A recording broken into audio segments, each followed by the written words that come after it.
అందరికీ నమస్కారం. ఈరోజు మనం చెప్పుకోబోయే కథ కోడలి సమయస్ఫూర్తి మొదటి భాగం. కథలోకి వెళ్ళబోయే ముందు మీరు కనుక మన ఛానల్ని ఫస్ట్ టైం చూస్తున్నట్లయితే తప్పకుండా మన ఛానల్ని లైక్ చేయండి, షేర్ చేయండి, సబ్స్క్రైబ్ చేయండి, బెల్ ఐకాన్ క్లిక్ చేసి ఆల్ అనే బటన్ని ప్రెస్ చేయడం మర్చిపోకండి. ఛానల్ని చూస్తున్న ప్రతి ఒక్కళ్ళు తప్పకుండా ఛానల్ని ఎంకరేజ్ చేసి సపోర్ట్ చేస్తూ ఒక మంచి లైక్ ఇవ్వండి, ఒక మంచి కమెంట్ పెట్టండి. ఛానల్ని సబ్స్క్రైబ్ చేసుకొని వాళ్ళు ఇంకా ఎవరైనా ఉంటే సబ్స్క్రైబ్ చేసుకుని ఆల్ అనే బటన్ని ప్రెస్ చేసుకుంటే నేను కథ పెట్టగానే నోటిఫికేషన్ రూపంలో అది మీ దాకా రావడానికి మీ సబ్స్క్రిప్షన్ యూజ్ అవుతుంది మీకు. అలాగే మన ఛానల్లో యూస్ఫుల్ స్టోరీసు, ఎన్నో మీనింగ్ఫుల్ స్టోరీసు, మోరల్తో ఉన్న స్టోరీస్ చాలా ఉన్నాయి. మీరు వినకపోతే వినండి.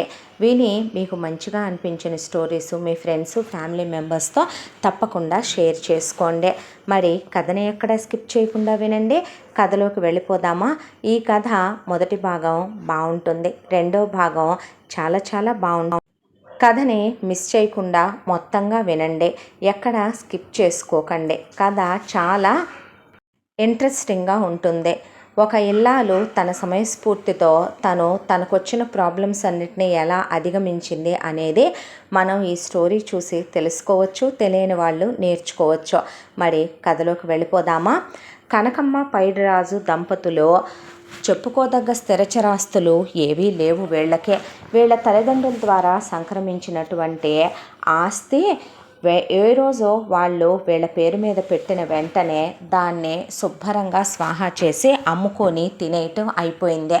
ఈ రోజుకి మన దగ్గర 1000 రూపాయలు ఉంటే 900 రూపాయలు రేపటి గురించి ఆలోచించి దాచుకునే ఎంతోమంది ఇళ్ళాళ్ళు, ఆలోచించే ఎంతోమంది గొప్ప మగవాళ్ళు కూడా ఈ భూమి మీద ఉన్నారు. కానీ ఈ దంపతులు మాత్రం ఈరోజు మన చేతిలో 1000 ఉన్నా, 10,000 ఉన్నా, 1,00,000 ఉన్నా అది ఇప్పటికిప్పుడు దర్జాగా మనం దేనికి ఖర్చు పెట్టేశాం, ఇప్పటికిప్పుడు మనం వెనక ముందు ఆలోచించకుండా వాటిని స్వాహా ఎలా చేసేసాం అనే ఏ మాత్రం వెనక ముందు ఆలోచించకుండా నచ్చిన తిండి ఎంత ఖరీదైనా తినేస్తారో, నచ్చిన బట్ట ఎంత ఖరీదైనా కట్టేస్తారో. కాకపోతే ఒకటే, తిండి లిమిట్లో తినాలి. అది మితంగా తింటే ఆరోగ్యానికి మంచిదే, అమితంగా తింటే అది ఎప్పుడో అనారోగ్యానికే దారి తీసుద్దే. రూపాయి ఉన్న రోజు పంచపక్ష పరమాన్నాలు, లేని రోజు పచ్చడి మెతుకులు అనే చందాన ఉండేవాళ్ళు మొగుడు పెళ్ళాం. పెద్దలిచ్చిన ఆస్తిపాస్తులు తెలివిగల వాళ్ళైతే గనక అవి అమ్మితే ఒక 5 లక్షల రూపాయలు వచ్చాయి వీళ్ళకే.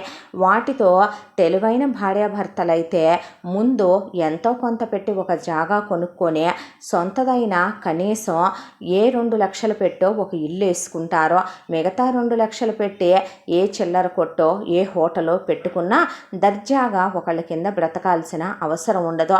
లైఫ్ ప్లానింగ్తో గడిచిపోయే వాళ్ళు ఎప్పుడూ జీవితంలో పైకొస్తారో. వెనక ముందు ఆలోచించకుండా ఈ పూటకి గడిచిపోతోంది కదా అనుకునే వాళ్ళు రేపటి రోజున ఒకళ్ళ ముందు చేయి చాచక తప్పదో, మాట పడక తప్పదో, అప్పు చేయక తప్పదో, మోకాళ్ళ మీద కూర్చొని దేహి అనక తప్పదో, వాళ్ళతో మాటలు పడాల్సే వస్తుంది. మరే వీళ్ళు సిగ్గు, శరం, చీవు, నెత్తరో, ఆత్మాభిమానాలు ఎప్పుడో విడిచేశారో. పైగా వీళ్ళ అన్యోన్య దాంపత్యం ఏంటంటే మొగుడు పెళ్ళాం తప్పుడు పనుల్లో కూడా క్రైమ్ పార్ట్నర్స్గా ఒకే మాట మీద ఉండటం. వీళ్ళకి తాదూర సందులేదు మెడకో డోలని వీళ్ళుండేదే ఒక చిన్న 2 గదుల కొంప, అది అద్దె కొంప. అలాంటిది వీళ్ళ బతుకులు వీళ్ళకే గడవటం కష్టంగా ఉంటే వీళ్ళిద్దరూ చాలా రొమాంటిక్గా లైఫ్ని స్పెండ్ చేసుకుని ఒకళ్ళ కోసం ఒకళ్ళు 4 కన్నారు. అందులో మొదటివాడు కొడుకు విజయ్, కొడుకు పేరు. ఆ తర్వాత వరుసగా 3 కూతుళ్ళని కోరి పున్నమి రాత్రుల్లో మొగుడుతో కలిసి అసలు ఎంతో దేవుళ్లకు మొక్కుకొని పూజలు చేసి మరీ కంద కనకమ్మ. పెద్ద కూతురి పేరు దుర్గా, రెండో కూతురు పేరు కమల, మూడో కూతురు పేరు అరుణ. మొగుడు పెళ్ళాలిద్దరూ పొలం పనులకు వెళతారు. కనకమ్మ పైడిరాజు కూలికే. పొలం పనులు ఉన్న రోజు ఉన్నట్టు, లేని రోజు ఒకటి ఉంటుంది కదా. పైడిరాజుకి పెదనాన్న కొడుకు సిటీలో ఒక ఆయన ఉంటాడు. ఆయన బాగా స్థిరచరాస్తులు, డబ్బు ఉన్న మనిషి. ఆయనకి తల్లిదండ్రులు ఏమీ ఇవ్వలేదు. కాకపోతే ఆయన తన కష్టాన్ని నమ్ముకుని రెక్కలు ముక్కలు చేసుకునే కష్టపడే చిన్న మస్తానుగా మొదలైనటువంటి ఇల్లు కట్టించే పనులు మొదలుపెట్టిన ఆయన ఒక బిల్డర్ స్థాయికి ఎదిగి కోట్ల రూపాయలు సంపాదించాడు. పైడిరాజు కన్నా వయసులో ఒక 25 ఏళ్ళు పెద్దోడు కూడా పైడిరాజు పెదనాన్న కొడుకు. పెదనాన్న కొడుకు ఆయన. పైడిరాజు కనకమ్మ ప్రతి నెల వెళ్ళే పిల్లల్ని మడి తీసుకుని వెళ్ళే ఆయన గుమ్మం ముందు చేతులు కట్టుకొని అలా కూర్చొని ఉండేవాళ్ళు. ఈగలు తోలుకుంటూ పైడిరాజు లుంగి కట్టుకొని పైన కండవ వేసుకొని కనకమ్మ చీరనే వెనకమాల వీపు నిండా చుట్టుకొని పిల్లలకి ఏయో ఒక పాత గుడ్డలేసి ఆయన గుమ్మం ముందు కూర్చుంటే ఆయన పాపం చూడలేక ఆయన మనసు మంచిదే. ఆయన మనకున్న దాంట్లో మన అనేవాళ్ళకి మనం ఇచ్చేది ఎంత అని నెలకి వీళ్ళ భుక్తికి సరిపడా ఆయన ఇచ్చి పంపిస్తూనే ఉండేవాడు. పోనీ పైడి ఒక పని చేయరా, నేను డబ్బులు ఇస్తాను, పొలం కవులుకి తీసుకుని కవులుకి వేసుకోరా, మెల్లమెల్లగా కాస్త 4 రూపాయలు వెనకేసుకొని 4 ఎకరాల పొలం కొనుక్కో పైడిరాజు అని చెప్పి ఒకసారి ఆయన ఒక 2 లక్షలు ఇవ్వటము అయింది. అవి తెచ్చి స్వాహా చేసేసే పంట పొలాన్ని నమ్ముకుంటే పొలం మొత్తం నష్టాలే చూపించిందన్న. మొత్తం పొలం అంతా పురుగు పట్టేసి నువ్వు ఇచ్చిన డబ్బులు బూడిదలో పోసిన పన్నీర్ అయిపోయింది అనేసరికి ఇక ఆయన నెలకి వీళ్ళకు 20,000 15,000 వచ్చినప్పుడల్లా 25,000 ఇచ్చి పంపేవాడు. మిగతా వీళ్ళు పొలాలకు వెళ్తున్నారులే అని ఆయన అనుకునేవాడు. కానీ ఆయన ఇచ్చిన డబ్బులు వెంటనే అక్కడే ఉన్నటువంటి సిటీలో సినిమాలు షికార్లు అయిపోయాయి. హోటళ్ళ మీద పడే ఇక ఒక 5-6 వేలు బిల్ అయిందాక రెస్టారెంట్లో పడి తిని 2-3 రోజులు ఆ సిటీలో గడిపే నచ్చిన గుడ్డలు కొనుక్కొని మళ్ళీ యాజ్ ఇట్ ఈస్గా ఊరెళ్ళిన తర్వాత ఇద్దరు చెరో కొడవలి తీసుకొని పొలం దారి పట్టేవాళ్ళు. అయితే పైడిరాజు పరిస్థితి చూసిన వాళ్ళ అన్నయ్య ఒకరోజు ఒక మాట అన్నాడు. పిల్లాడు మగపిల్లాడు కాబట్టి రేపొద్దున వాడు మీలా కాకూడదు కాబట్టి నేను ఒకటి అనుకుంటున్నాను రా పైడే, అన్ని దానాల్లోకి విద్యాదానం గొప్పదంట. మీకు నేను ఎటు డబ్బులు ఇస్తున్నా, నేను ఆ డబ్బులు ఇవ్వను అనట్లా. పిల్లాడి చదువు బాధ్యత నేను తీసుకుంటాను, వాడిని నేను ఇంజనీర్ చేస్తాను, వాడిని మీ దగ్గరే ఉంచుకోండి, వాడి ఫీజులై నేను కడతాను. టౌన్లో ఉన్నటువంటి కాన్వెంట్లో మాట్లాడి ఫీజు అది కడతాను, పిల్లాన్ని రోజు స్కూలుకు పంపించండి. ఆడపిల్లల్ని అలాగని కనకమ్మ ఇంట్లో కూర్చోబెట్టి ఉంచకు. రేపొద్దున అక్షర జ్ఞానం లేకపోతే ఆడపిల్లల్ని కూడా ఎవరూ చేసుకోరు. గవర్నమెంట్ స్కూళ్ళకు పంపించైనా ఆడపిల్లల్ని చదివించి తర్వాత ఏ గవర్నమెంట్ కాలేజీల్లోనూ వేసి డిగ్రీల వరకు పీజీల వరకు వాళ్ళు చదువుకున్నంత ముందు కంప్లీట్ చేయించండి. అలాగే ఆడపిల్లలకి కుట్లు అల్లికలు ఇంటి పని వంట పని నేర్పించో. మగపిల్లాడు కదా అనే వాడిని మీరు గారాబం చేసి చెడగొట్టకుండా పనికి మాలిన తెలివితేటలు నేర్పించకుండా వాడికి కూడా ఆడపిల్లలతో ఎలా ఉండాలని కష్టం సుఖం అంటే ఏమిటని రేపొద్దున భవిష్యత్తులో వాడు ఎదగాలని వాడికి మంచి చెడు నేర్పిస్తూ పెంచండి. ఆడపిల్లలకి చదువులు అయిపోయాక గంతకు తగ్గ బొంత ఉద్యోగాలు ఏవో ఒకటి రాకపోవో వచ్చిన వెంటనే పెళ్ళిళ్ళు చేయకుండా ఆడపిల్లలకి 4-5 ఏళ్ళు ఉద్యోగాలు చేయనిచ్చి వాళ్ళ డబ్బులే 4 రూపాయలు దాచిపెట్టి మగపిల్లాడి మీద ఆడపిల్లల్ని ఎప్పుడూ తోసేయకూడదు. వాడు చూస్తాడని కాదు కదా మీరు వాళ్ళని కందే, అది సంస్కారం కూడా కాదు. రేపొద్దున వాడి భార్య వచ్చి మీ ముఖాన ఉమ్ముద్ది అలాంటి పనులు చేస్తే. తల్లిదండ్రులుగా మిమ్మల్ని చూడటం వాడి బాధ్యత అనుకున్నా మీ కాలు చెయ్యి ఆడినంత కాలం మీరు పొలం వెళ్ళండి. ఆ తర్వాత వాడిని ఏ 10,000 15,000 ఉద్యోగం వచ్చాక పంపమనండి. మీ పొట్లు పోసుకోవటానికి సరిపోతాయి. మీరు వెళ్ళి వాడి దగ్గర ఉండి వాడి పెళ్ళాం మీద వాడి మీద పెత్తనాలు జులుములు చలాయించాలని మీరు అనుకోవద్దని విజయ్ చిన్న పిల్లాడిగా ఉన్నప్పుడు చెప్పాడు పైడిరాజు పెదనాన్న కొడుకు. ఆ మాటలు పైడిరాజుకి కనకమ్మకి రుచించలేదు. ఈడేంటి మనకి చెప్పేది, మనకి తెలీదా వేస్ట్ ఎదవా, ఈడేదో నెలకి 20,000 25,000 ఇస్తాడని ఈడిదాకా రావటం తప్ప లేదంటే గనక ఎవడు ఈడి మొహం చూడొచ్చాడో, మన కూతుళ్ళని చదివించుకునే విషయం మనకు తెలీదా, మన కొడుకుని చదివించుకునే విషయం మనకు తెలీదా, ఈడెవడ చిన్నోడైనా మనకు చెప్పటానికే ప్రతి ఒక్కడూ చెప్పేవాడే లేవయ్యా, ఏంటే ఆడికన్ని కోట్లు ఆస్తుంది, సగం ఆస్తి నీకు పెట్టొచ్చుగా, నిన్ను వాటాదారుని చేసుకోవచ్చుగా, నిన్నొచ్చి ఉండమనొచ్చుగా అని ఆయన్ని నానా శాపనార్థాలు పెట్టుకుంటూ ఇంటికి బయలుదేరారు వీళ్ళు. ఆ తర్వాత ఇంటికి వచ్చి కూర్చొని మటను, చికెను, అలా రొయ్యలు, చేపలు వండి పిల్లలకు పెట్టి పడుకోబెట్టిన తర్వాత కొడుకు వైపు చూస్తూ, వీడిని చదివిస్తానని ఆడు మాటిచ్చాడుగా, వీడు చదువు అయిపోయిన తర్వాత రేపొద్దున వీడు అమెరికా పోవాలా, అమెరికా పోయి వీడు కోట్లు సంపాదించి రేపొద్దున మన కూతుళ్ళు ముగ్గురిని, ఒకదాన్ని మైసూరు మహారాజుకి, ఒకదాన్ని జైపూర్ మహారాజుకి, ఒకదాన్ని రాజస్థాన్ మహారాజుకి ఇచ్చి పెళ్ళిళ్ళు చెయ్యాలి, నా కోరికదే. అమ్మ ఎలా కనపడుతుంది ఈ కనకమ్మ అని కనకమ్మ పైడిరాజు అలా వాళ్ళ జీవన కాలంలో వాళ్ళు రోజులు గడుపుకొచ్చారు. ఊళ్ళో వాళ్ళు ఎవరితో కూడా వీళ్ళు మంచి అని అనిపించుకునేది లేదు. దానికి కారణాలు ఒకటి కాదు 100. పక్కింటి ఆవిడ చాలా మంచిది. ఆవిడ మొగుడు పాపం నోట్లో నాలుక లేని మనిషి. అయితే వాళ్ళు ఇంట్లో గేదెల్ని, ఆవుల్ని, మేకల్ని, కోళ్ళని ఆవిడ పెంచుకుంటూ ఉంటుంది. ఆ వైపు నుంచి గోడ మీదకి అలా కోడి ఎగిరిందో కనకమ్మ పైడిరాజు కలిసి దొంగ కోళ్ళు పట్టుకోవటం, ఆ పట్టుకున్న దొంగ కోళ్ళని కోసుకొని తినటం, మేకపిల్లల్ని నోరు ముక్కు మూసేసి తీసుకొచ్చి మేకపిల్లల్ని కోసుకొని తినేయటం, ఆ తర్వాత ఊళ్ళో వాళ్ళు ఎవరైనా దండం మీద కొత్త పట్టు చీర ఆరేస్తే ఆ పట్టు చీర కనకమ్మ కొట్టేసుకొని రావటం, ఆ తర్వాత ఎవరైనా కనుక ముసలి ముతక ఉండి కాస్త ఏదన్నా చిన్న పని పెద్ద పని అందుకోమని ఇంట్లోకి పిలిస్తే వాళ్ళ ఇళ్లలో పడి దొంగతనాలు చేసి దోచుకు తిని రావటం, ఇలా బాగా చేయవాటం అలవాటు ఉంది మొగుడు పెళ్ళానికి.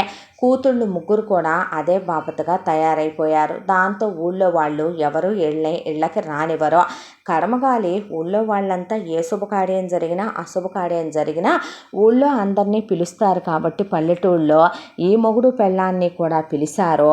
ఇక వాళ్ళ బతుకు బస్ స్టాండ్ అయిపోయిందన్నమాట. 10 రోజుల ముందే వెళ్తారు కనకమ్మ పైడిరాజు కూతుళ్ళని కొడుకుని వేసుకొని.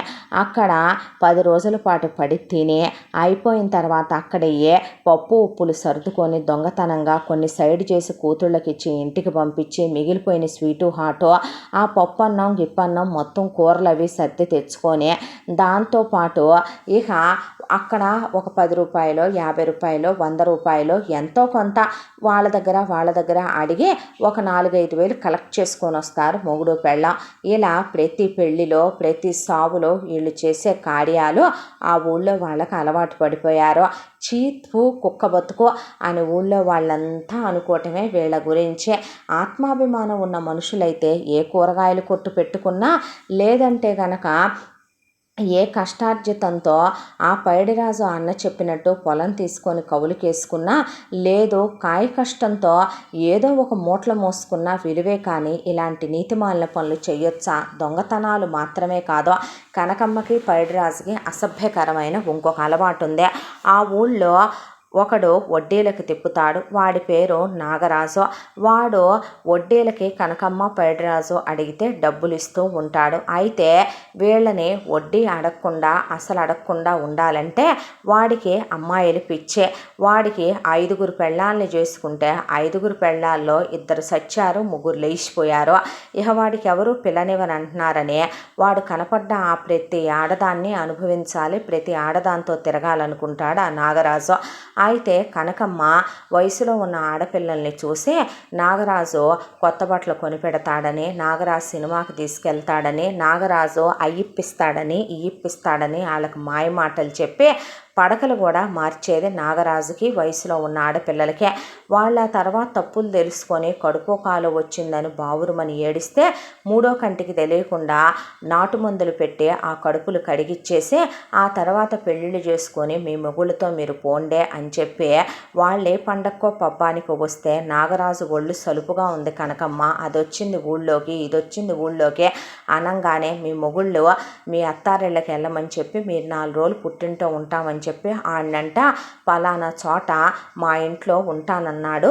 నేను పైడిరాజు పొలానికి వెళ్తున్నాం, వెళ్ళి ఆడిని 4 రోజులు సుఖపెట్టి వెళ్ళండి అని చెప్పేదే. ఇంతని కనకమ్మకు డబ్బులు ఇచ్చేవాడు నాగరాజు. ఎంత చండాలమైన పనులివే. తనకి 3 కూతుళ్ళు ఉండి కూడా ఇలాంటి దిగజారిపోయిన పనులు కనకమ్మ చేసుద్దే. పైడిరాజు తనకు కాస్త తాగబోయించి సిగరెట్లో బీడీలో పడేసి కక్క ముక్క వండి పడేస్తే పేకాటకు 200-300-500 పడేస్తే చాలు వాడికే.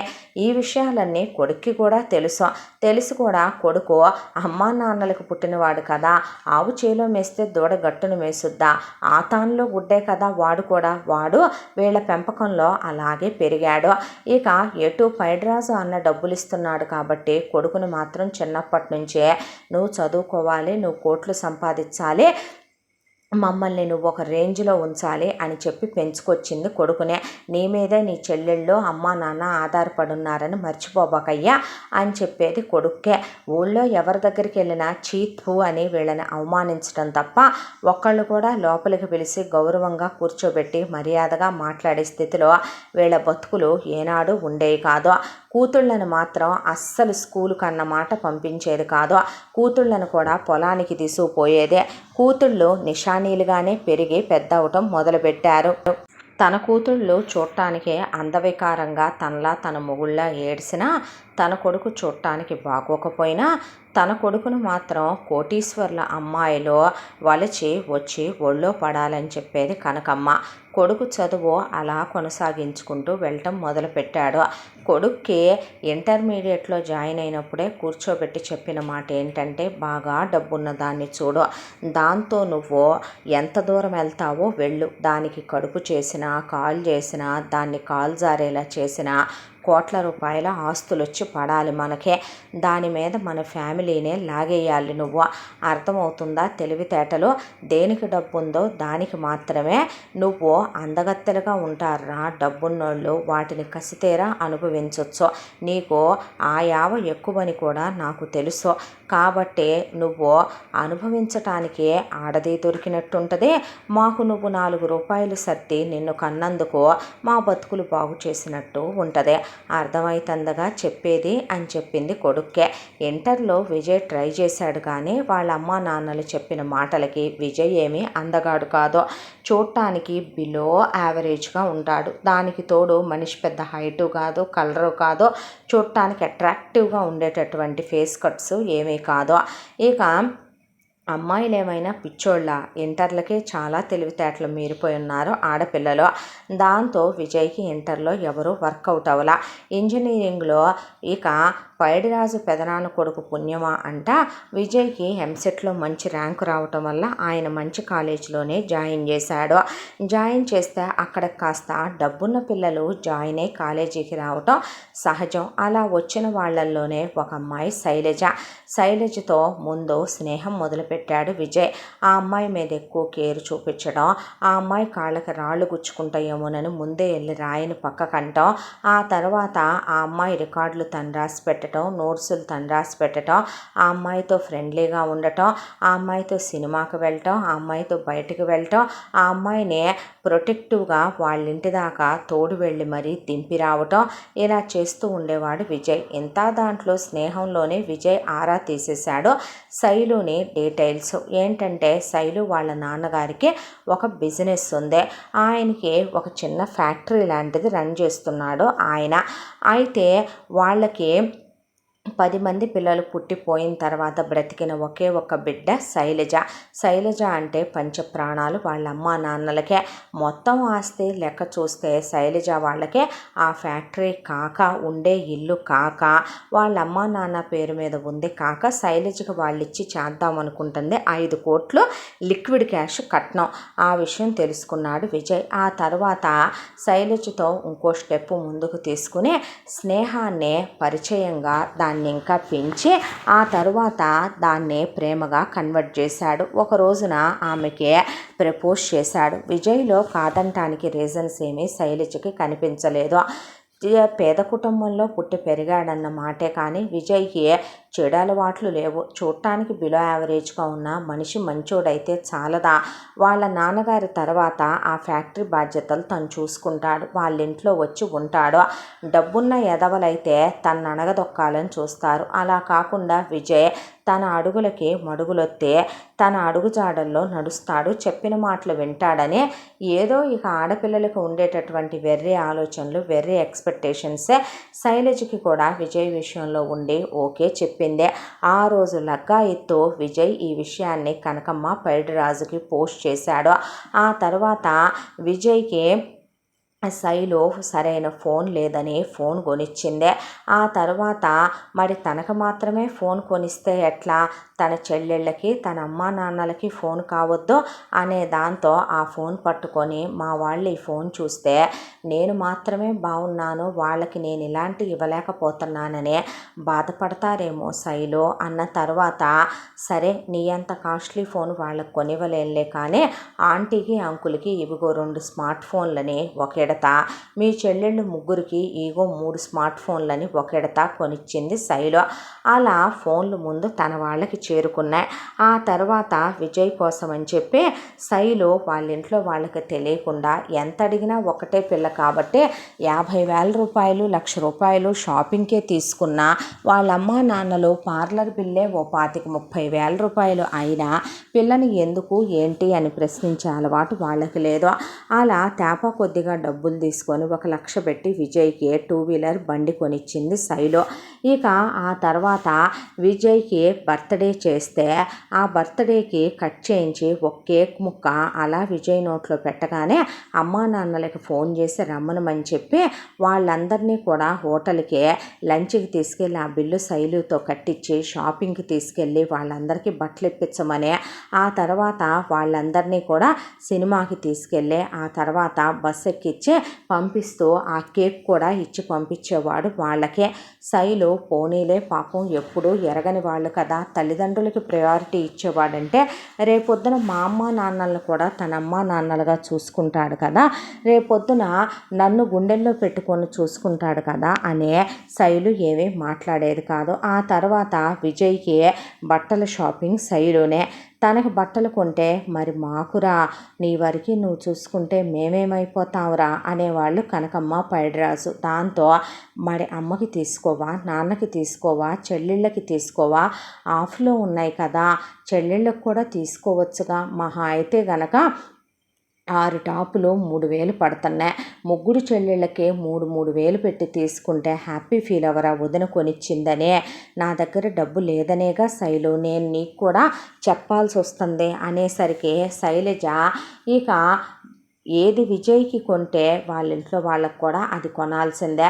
అమ్మా నాన్నలకి హలీం తినాలనుందంట అంటాడు, రంజాన్ సీజన్లో బిర్యానీ తినాలనుందంట అంటాడు, అమ్మా నాన్నల కోసం బట్టలు కొనాలి అంటాడు, అమ్మా నాన్నల కోసం స్వీట్స్ కొనుక్కెళ్ళాలంటాడు, తన కోసం ఏదైనా మూవీ వచ్చింది వెళదామంటే నెక్స్ట్ డేకే అమ్మా నాన్నలకు కూడా టికెట్లు బుక్ చేయి, చెల్లెళ్ళకు కూడా, వాళ్ళని మాత్రం పాపం ఎవరు తీసుకెళ్తారో అని చెప్పి శైలజ బుర్ర తినేయటం మొదలుపెట్టాడు విజయ్. ఇలా ఒకరోజు కాదు 2 రోజులు కాదు, బీటెక్ ఫస్ట్ ఇయర్లో మొదలైన ఈ తంతు ఫస్ట్ ఇయర్ సెకండ్ ఇయర్ అయిపోయిన తర్వాత థర్డ్ ఇయర్లో శైలజను పట్టుకొని వాళ్ళ అమ్మా నాన్నలో లక్షల డబ్బులు కార్డుల్లోంచి డ్రా చేస్తున్నావు, దేనికవుతున్నాయే నీకు అంత ఖర్చు అని అడిగేశారు అమ్మా నాన్నలు. ఆ మాటకే దాచేదేముంది అమ్మా నాన్నల దగ్గర, రేపైనా చెప్పేదే కదా.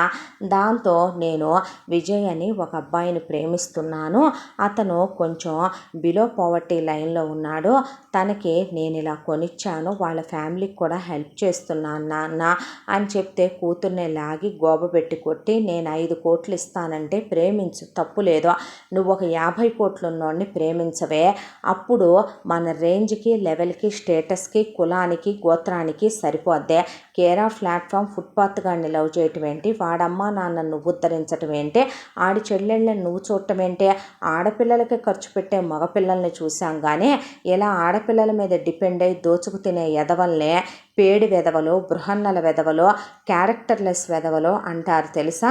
నువ్వు ఖర్చు పెట్టాలనుకున్నా సరే వాడెలా తిన్నాడే, వాడికి డబ్బు లేకపోయినా కులం లేకపోయినా నేను నిన్నిస్తా. ఎప్పుడో తెలుసా, వాడికి రూపాయి సంపాదించగల సంపాదన దక్షత వాళ్ళు కనిపించినప్పుడు, వాళ్ళు ఫైర్ ఉన్నప్పుడు. నేను ఒక 10 లక్షలు పెట్టుబడిస్తే వాడు దాన్ని 10 కోట్లు చేసి చూపించగలిగిన దమ్మున్న మగాడైనప్పుడు నువ్వు లవ్ చేయి. ఎదవేషాలు ఇస్తే పళ్ళు రాలగొడతాం అని చెప్పినా సరే శైలు ప్రేమించింది కదా, ఒక ఛాన్స్ ఇచ్చి చూద్దాం అనుకుంది విజయ్కి. దాంతో ఎంతకాలం విజయ్ ఇలాగా ఏంటిదంతా అంటే, ఎవడి ఫ్యామిలీస్ని ఎవడు వదిలేసుకుంటాడో, నీ అమ్మా బాబుల్ని వదిలేసుకోమంటే నువ్వు వదిలేసుకుంటావా ఏంటి? మా అమ్మ నాన్నలకి మా చెల్లెళ్ళకి నా మీద ఎక్స్పెక్టేషన్స్ ఉండవా? నేను గాక వాళ్ళని ఎవడు చూస్తాడు మరే, వాళ్ళ మంచి చెడు ఎవడు పట్టించుకుంటాడు మరే అన్నాడు విజయ్. దాంతో వెక్స్ అయిపోవటం మొదలైంది శైలు.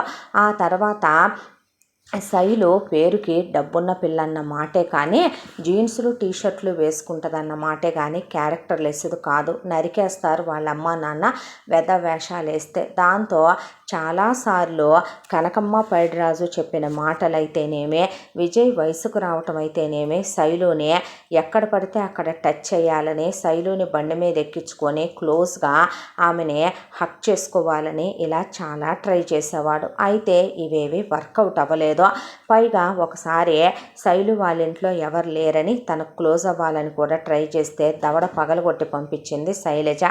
ఆ తర్వాత ఇక ఒక రోజున పండగ వచ్చిందని శైలు షాపింగ్ చేసుకుంటుంటే శైలు వెంటొచ్చాడు విజయ్. వచ్చాడుగా ముష్టోడని ఓ జత బట్టలు తీసిచ్చింది. పెర్ఫ్యూమ్ కావాలన్నాడు, కొనిపెట్టిందే.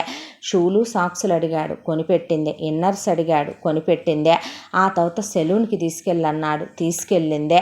అయిపోయి నాకు అయి తినాలనుంది ఈ తినాలనుంది అన్నాడు, ఇప్పించిందే. అయిపోయాక ఇప్పటికి మరి మా ఫ్యామిలీ షాపింగ్ స్టార్ట్ చేద్దామా అనే పాటికి కోపం కట్టలు తెంచుకుంది శైలులో. ఏంట్రా కొనేదే, దేనికైనా ఒక లిమిట్ ఉంటుంది. సిగ్గుండాలి నీ బతుకు చెడ.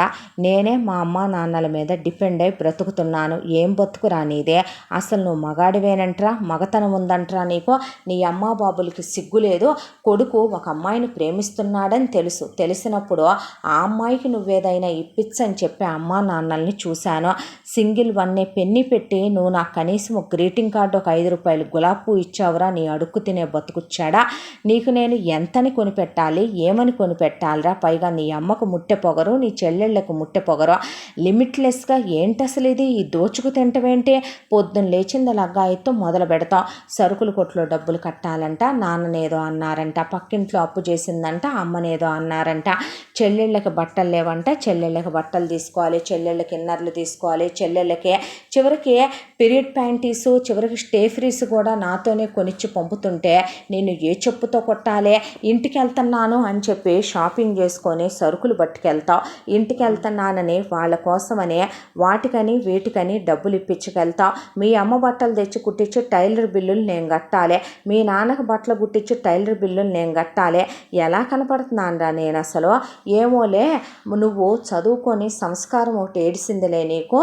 ఎలా లేదన్నా దరిద్రుడా, మా నాన్నకి ఒక ఫ్యాక్టరీ ఉంది, అది నువ్వు చూసుకుంటావులే, రేపొద్దున వచ్చి మా ఇంట్లో ఉంటావని నేను అనుకుంటే ఏంట్రా ఎదవేషాలు అంటే, నా ఫ్యామిలీని నన్ను అవమానించేటట్టయితే నా లైఫ్లో నాకు నువ్వే వద్దంటాను, నువ్వేంట్రా నన్నొద్దనేదే అని చెప్పు తీసుకొని పళ్ళు రాలిందాకా కొట్టి ఠూ అని ఊసి బ్రేకప్ అని వెళ్ళిపోయింది శైలు. ఆ తర్వాత 3rd ఇయర్ 4th ఇయర్ అలా గడిచిపోయింది. అసలు కాలేజీ మధ్యలో నుంచే టీసీ తీసేసుకొని వెళ్ళి శైలు వేరే కాలేజీలో జాయిన్ అయిపోయి ఇన్స్టాగ్రామ్ ఫేస్బుక్ అన్నిట్లో కూడా తీసి పడేసి విజయ్ని. ఆ తర్వాత చదువు అయిపోగానే నేను పెళ్లి చేసుకుంటానని వాళ్ళ నాన్న చెప్తే అమ్మా నాన్నలకి 2 కొడుకులుంటే ఒక కొడుకు ఆల్రెడీ వాళ్ళ కొడుకు బిజినెస్లోనే ఉంటే ఇంకొక కొడుకుని వీళ్ళింటికి ఇల్లరికం పంపించి వీళ్ళ ఫ్యాక్టరీలో అవన్నీ చూసుకోవటానికి యాక్సెప్టెన్స్ ఉన్న అబ్బాయిని శైలుకి ఇచ్చి పెళ్లి చేసి శైలు హ్యాపీగా భర్తతో సెటిల్ అయిపోయి ప్రెగ్నెంట్ అయిపోయి హ్యాపీగా మొగుడుతో కలిసి ఇంత పొట్టేసుకొని కారులో వెళ్తుంటే చూశాడు విజయ్కి బీటెక్ అయిపోవటంతోనే జాబ్ వచ్చిందే, నెలకి 50,000 రూపాయలు. ఇక అందులో నుంచే తను ఒక 10 మంది కుర్రాళ్ళతో కలిసి రూమ్ షేర్ చేసుకుంటూ ఇక మెస్సులో భోంచేస్తూ తన పై ఖర్చులకి పెట్రోల్ అలవెన్సులకి కలిపి ఒక 20,000 ఉంచుకొని 30,000 రూపాయలు కనకమ్మ పైడిరాజుకి ప్రతి నెల అకౌంట్లో పడేసేవాడు విజయ్. ఇక కొడుకు పంపించే డబ్బులు, దానికి తోడు పైడిరాజు పెదనాన్న కొడుకు ఆయన మంచాన పడ్డాడని తెలియటంతో ఇంకా ఆడితో మనకేం పని, ఆడి దగ్గర నుంచి ఇంకొప్పుడు పిక్కలు కూడా రాలవు, ఆడి మంచంలో పడి వాడి ఆస్తిపాస్తులు మొత్తం కూడా ఆడి కొడుకుల హయాంలోకి వెళ్ళినాయంట, ఆ ఎదవలు రూపాయి ఇవ్వమని చెప్పి పంపారంట, మొన్నెళ్తేనే ఇక ఈసారే వచ్చేసారి రావద్దన్నారంట అని వాళ్ళ ఇంటికేసి కూడా వెళ్ళటం మానేశారు. ఇలా 2 సంవత్సరాల కాలం గడిచిపోయి పైడిరాజు పెదనాన్న కొడుకు చనిపోయాడు.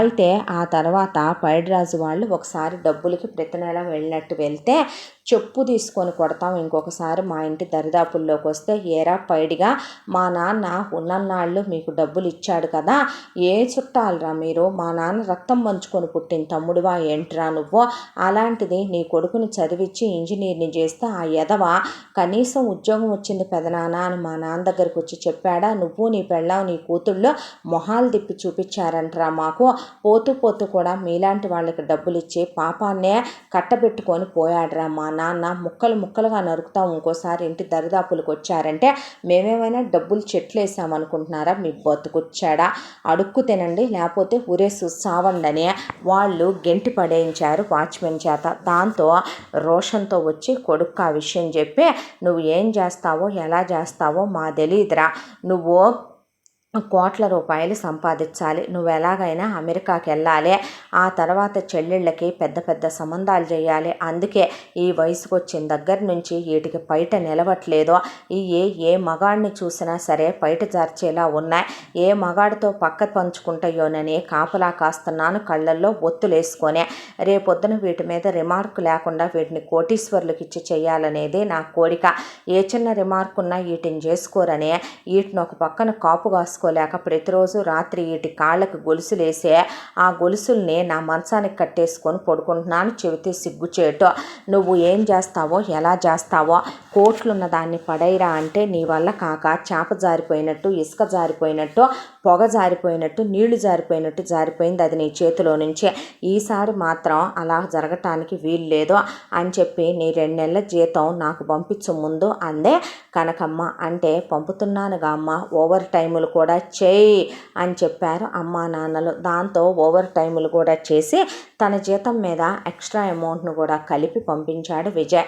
ఆ ఎక్స్ట్రా అమౌంట్ ఇంట్లోకి వాడి 30,000 ఓ 10,000 పక్కన పడేసి ఒక 50,000 పట్టుకొని పెళ్ళిళ్ళ పేరైన పిలిచి, ఇదిగో నీకు ఒకటే చెబుతున్నా నేను, అమ్మాయికి అమ్మా బాబులు ఉండకూడదు, దిక్కు మొక్కు లేనిదై ఉండాలి, అనాథ అయి ఉండాలి, అలాగని దానికి బోలెడంతా ఆస్తిపాస్తులు ఉండాలి, అది చదువుకుందయి ఉండాలి, అలాగని మా చెప్పు చేతల్లో ఉండే అనాథ అయి ఉండాలి, మేము కొడితే పడాలి తిడితే పడాలి, ఏ కులం ఏ మతం అనేది మాకు అనవసరం, కానీ డబ్బులు మాత్రం మాకు ధనలక్ష్మి వర్షం కురవాలి, 100 అబద్ధాలు ఆడు తప్పు చేయమన్నారు, 1,000 అబద్ధాలు ఆడు, ఆ 1,000 అబద్ధాలు ఏంటంటే మా అబ్బాయి కూడా అనాథైనని చెప్పు, మా అబ్బాయికి మేము అమ్మా నాన్నలు లేమని చెప్పు, వాడికి అక్క చెల్లెళ్ళు అన్నదమ్ములు లేరని చెప్పు, వాడు పుడిట్లోనే ఎవరూ మిగలలేదు వాడికి, వాడొక్కడే అనాథగా పెరిగి పెద్దోడయ్యాడు, ఉద్యోగం చేసుకుంటున్నాడు, సిటీలో ఉంటున్నాడు అని చెప్పు, అప్పుడైతే ఎగురుకుంటా గెంతుకుంటా ఎవరూ లేరనే పాటికి ఇక ఈ మధ్య బాగా అమ్మాయిల అమ్మా నాన్నలకి తెలివితేటలు పెరిగిపోయినాయి, అబ్బాయికి అక్క చెల్లెళ్ళు ఉండకూడదు, అబ్బాయికి అన్నదమ్ములు ఉండకూడదు, కొడుకు ఒక్కడే అయి ఉండాలి, అమ్మా నాన్నలు లేకపోతే ఇంకా మంచిదే, అమ్మో బాబో ఒకళ్ళు సస్తే గనక మరీ మంచిదే అనుకుంటున్నారు, అబ్బాయిల ఫ్యామిలీలు అనుకుంటున్నారు, అమ్మాయిల ఫ్యామిలీలు అనుకుంటున్నారు, కాకపోతే ఆడపిల్లల ఫ్యామిలీలో ఎక్స్పెక్టేషన్లు ఎక్కువగా ఉన్నాయి ఈ విషయంలో. ఇదే పాయింట్ని పట్టుకొని నువ్వు ఒక సంబంధం మా వాడికి ఖాయం చేసుకురా, పెళ్ళికి నీకు నువ్వు ఎక్స్పెక్ట్ చేయకుండా 2 లక్షల రూపాయలు ఇస్తానని చెప్పింది కనకమ్మ. సరేనమ్మా అని చెప్పి వాడు పెద్ద తప్పుడు వెధవ, తప్పుడు తడిక ఆ పెళ్ళిళ్ళ పేరయ్య, దాంతో వాడు సంబంధాలు వెతుకుదామని ఊరి మీద పడ్డాడు విజయ్కి. ఇక్కడ కథ ఇలా జరుగుతూ ఉండగా విజయ్ని తన తలరాతలో రాయించుకొని ఆ కొంపకి కోడలుగా రాబోయే వాసవి మరొక చోట మరొక ఊళ్ళో పెరిగి పెద్దయ్యి ఏ దరిద్రుడో వస్తాడు తన జీవితంలోకి, ఇంకేముంది వచ్చి తన జీవితంలో వెన్నెళ్ళు కురిపిస్తాడో, తన్నే చాలా బాగా చూసుకుంటాడని తెగ ఎదురు చూస్తూ అప్పుడే బీటెక్ చదువు పూర్తి చేసుకొని తనకి రాబోయే మొగుడు గురించి కలలు కంటూ ఉంది. అక్కడ ఒకచోట వాసవి కథ మరోలా మొదలైంది కొన్ని సంవత్సరాల క్రితం. వాసవి వాళ్ళ నాన్న చాలా కష్టజీవే. ఆయనకి తల్లిదండ్రులు ఇచ్చిన ఆస్తిపాస్తుల్ని ఆయన వృధా పోనివ్వకుండా వాటిని మ్యూచువల్స్లో పెట్టి ఆ తర్వాత వాటితో ఆయన స్థలాలు కొని అమ్మే, ఇల్లు కట్టి అమ్మే, ఎలాగైతే రూపాయి కూడబెట్టి 1 కోటి రూపాయలు క్యాష్ చేసి వాటిని తమ పేరు మీద వేసి తనకేమైనా అయితే తన భార్య, తన భార్యకి ఏమైనా అయితే తన బిడ్డకి పెళ్ళి వయసు వచ్చేంత వరకు అమ్మాయికి ఇంజనీరింగ్ చదువు పూర్తయిపోయి అమ్మాయి తన కాళ్ళ మీద తను ఆధారపడేంత వరకు అమ్మాయికి కూడా వాటి మీద హక్కు లేకుండా, ఆ తర్వాత అమ్మాయికి పెళ్ళైతేనే వాటి మీద హక్కు వచ్చే విధంగా ఆయన వాటిని చాలా జాగ్రత్త చేశాడు. వాసవి తల్లి ఇంకా జాగ్రత్త పరురాలు. ఆవిడ మనిషి బాగా హైటు, వెయిటు, పర్సనాలిటీ ఉండటంతో ఆ రోజుల్లోనే ఆవిడకి మొత్తం మీద 100 కాసులు బంగారం పెట్టారు పుట్టింటి వాళ్ళు, అత్తింటి వాళ్ళు. ఆ పెట్టెని కూడా చాలా వెయిట్లు, అలాగే చాలా బరువులతో కూడుకున్నటువంటి వాటిని పెట్టారు ఆ రోజుల్లో. దాంతో ఇక ఆవిడ ఆ బంగారం తదనంతరం తన బిడ్డకి చెందాలని లాకర్లో పెట్టేసి దాంతోపాటు 100 గ్రామ్స్ గోల్డ్ బిస్కెట్లు కొని ఒక 2 అందులో పడేసి వెండి బిస్కెట్లు కూడా కొని పడేసింది. రేపొద్దున పెళ్ళికి వెండి కొనటానికి ఉపయోగపడతాయి కదా అనే. అలా వాసవిని చదివిస్తూ వాళ్ళు సంతోషంగా కాలం గడుపుకుంటూ వస్తున్న క్షణాల్లో వాసవికి వాళ్ళు హెల్త్ ఇన్సూరెన్సుల దగ్గర నుంచి పిల్లకి అన్నీ చేయించారు. వాళ్ళకు కూడా ఇన్సూరెన్సులు చేయించుకున్నారు. దాంతోపాటు పిల్లకి ఎడ్యుకేషనల్ ఇన్సూరెన్స్ కూడా చేయించాడు వాసవి తండ్రి. చాలా ముందు చూపున్న వ్యక్తి, తెలివైన వాడు ఆయన. వాసవికి 10 ఏళ్ల వయసు ఉన్నప్పుడు వాసవి తల్లిదండ్రులు ఒకసారి అనుకోకుండా ఒక పని మీద వెళ్ళొస్తూ యాక్సిడెంట్లో చనిపోయారు. యాక్సిడెంట్లో చనిపోయిన తర్వాత వాళ్ళ ఎల్ఐసి డబ్బులు భారీగానే వచ్చినాయి. ఒక 20 లక్షల రూపాయల దాకా. వాసవిని లాయర్ గారు హ్యాండ్ ఓవర్లోకి తీసుకున్నాడు. ఇక నుంచి వాసవికి సంబంధించిన చదువు బాధ్యతలు ఏదున్నా సరే అదే కోర్టు వారే పిల్లకి ఫీజులు అవి కడతారని, పిల్ల విషయంలో ఏది తక్కువ చేయడానికి వీల్లేదని, మేం చూసుకుంటామని, పిల్లకయ్యే ఖర్చులో పిల్లని మేము తీసుకెళ్ళి హాస్టల్లో జాయిన్ చేసుకుంటామని ఆయనంటే వద్దులేండి, మా వాళ్ళు పోయినా మాకు తప్పని బాధ్యతలు అని చెప్పి బంధువులే వాసవిని తీసుకెళ్లారు. వాళ్ళ బిడ్డతో సమానంగా చూడకపోయినా పిల్లని 4 దెబ్బలేసిన పిల్ల చేత ఎప్పుడు ఇంటి పనులు, వంట పనులు చేయించి సచ్చేవాళ్ళు కాదు. ఆ డబ్బులు ఏదో ఒక రోజుకి వాసవికి పెళ్లి చేసి నొక్కేద్దాం అనుకుంటే ఆ విషయం లాయర్ గారు పడనివ్వడని రాను రోజుల్లో వాళ్ళకి అర్థమైపోయింది. పిల్ల మెచ్యూర్ అయినప్పుడు కానీ, ఓణీల ఫంక్షన్లు కానీ అన్ని బాధ్యతలు ఆయనే తీసుకుని రాసిన డాక్యుమెంట్ ప్రకారం పిల్లకి అన్నీ జరిపించుకొచ్చేసాడు లాయర్ గారు. వాసవికి ఏది తినాలనుంటే అదే, మొహం వాపు లేకుండా పిల్లని బయటికి తీసుకెళ్ళి ఆయనే తినిపించి మరీ తీసుకొచ్చి వదిలిపెట్టేవాడు. వాసవికి లోక జ్ఞానం, తెలివితేటలు బాగా నేర్పించాడు లాయర్ గారు.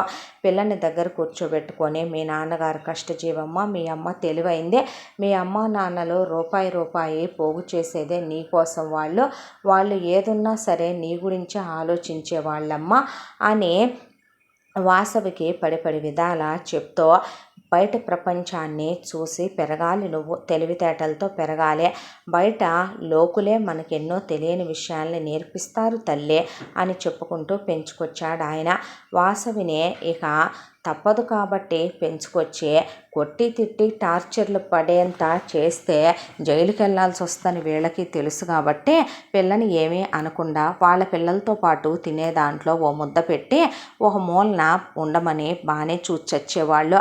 అలా రోజులు గడిచిపోతూ వాసవిది కూడా ఇంజనీరింగ్ అయిపోయింది రీసెంట్గానే. అయితే వాసవి ఇంజనీరింగ్ అయిపోగానే లాయర్ గారు చనిపోయాడు.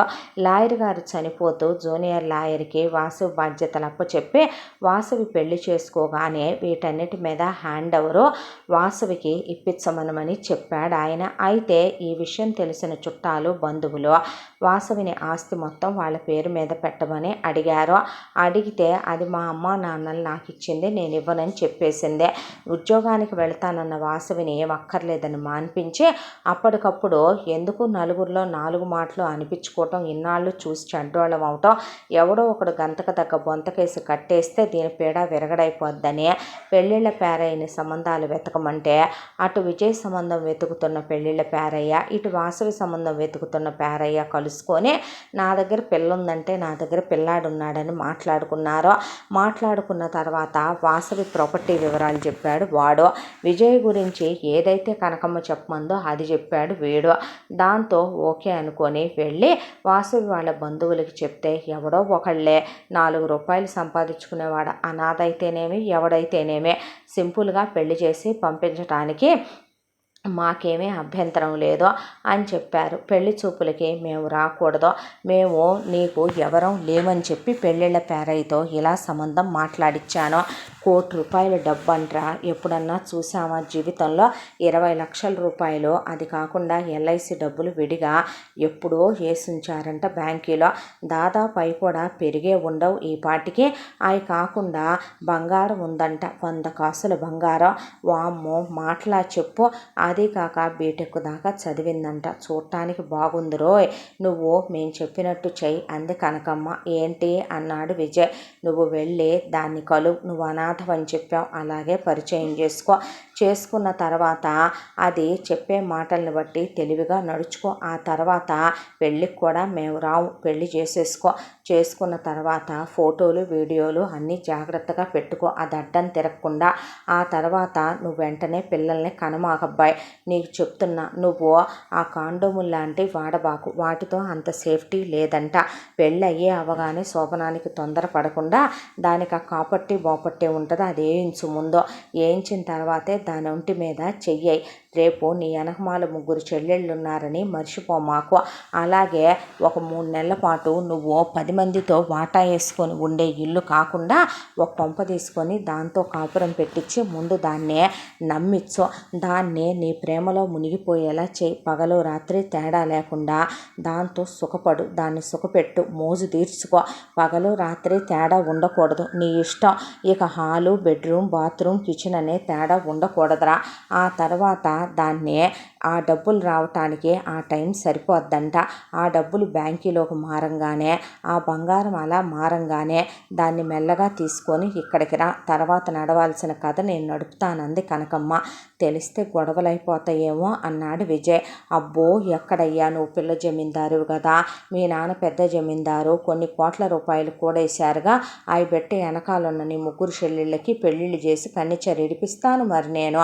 రేయ్, నా వరకు నాకు ఏం చేయాలో నేను చెప్పా, అవి చేస్తానంటే పెళ్ళి చేసుకోకుండా నీకు వచ్చే ముష్టి 50,000తో ఎలా కుదురుతాయో చూద్దాం అంది కనకమ్మ. దాంతో సరేనన్నాడు విజయ్. అమ్మ చెప్పినట్టుగానే వాసవిని బయట ఒక కాఫీ డేలో కలిశాడు. కలిస్తే అమ్మా నాన్నలు తన 10 ఏళ్ల వయసు వరకు ఉన్నారని, ప్రమాదంలో పోయారని, తను విజయ్ కన్నా చాలా పెద్ద కాలేజీలోనే చదువుకుంది వాసవే, రీసెంట్గానే బీటెక్ అయిపోయిందని, ఇంకా ఏ జాబు చెయ్యట్లేదని మొత్తం చెప్పుకొచ్చి కన్నీళ్లు పెట్టుకుంది. విజయ్ కూడా 2 ముసలి కన్నీళ్లు కార్చి వాసవిని దగ్గరికి తీసుకున్నట్టు డ్రామా వేసి, నీకు నేను తోడుగా ఉంటాను, నాకు ఎవరూ లేరు, నాకు నువ్వు, నీకు నేను తప్ప, ఇక్కడి నుంచే మనం ఒక ఫ్యామిలీని ఫామ్ చేసుకొని ఫ్యామిలీని బిల్డ్ చేసుకోవాలి, నీ మాట నేను ఏది కాదన్ను, నిన్ను పువ్వుల్లో పెట్టి చూసుకుంటానని బాగా చెప్పాడు కబుర్లో. వాసవి నమ్మేసిందే. ఇక ఎవడైతే ఏమైందని రెడీగానే ఉన్నారుగా వాసవి వాళ్ళ బంధువులు. దాంతో గుళ్ళోనే విజయ్కి వాసవికి పెళ్లి చేస్తే విజయ్ బాగా ఫిల్టర్లు వాడిచ్చి ఫోటోలు దిగాడు. ఆ ఫోటోలు దిగిన తర్వాత ఇక వాసవిని తీసుకుని అలా హనీమూన్కి వెళ్ళాడు. 15 రోజులు హనీమూన్. అసలు డోర్లు ఓపెన్ చేస్తే ఒట్టు వాసవిని బెడ్ మీద నుంచి ఒక్క బాత్రూమ్కి ఫ్రెష్ అవటానికి తప్ప లేవనిస్తూ చూస్తే ఒట్టో. అలా ఎంజాయ్ చేశాక తిరిగి వచ్చాక ఒక ఇల్లు తీసుకున్నాడు. ఇల్లు తీసుకొని కాపురం పెట్టుకున్న తర్వాత ఆఫీస్కి వెళ్ళటం, మధ్యాహ్నం నుంచి వచ్చేసేవాడు ఆఫీసు నుంచి కూడా. అమ్మ చెప్పినట్టు పగలు రాత్రి తేడా లేకుండా పెళ్ళాంతో లైఫ్ అంటే ఇలా ఉంటుందా అని.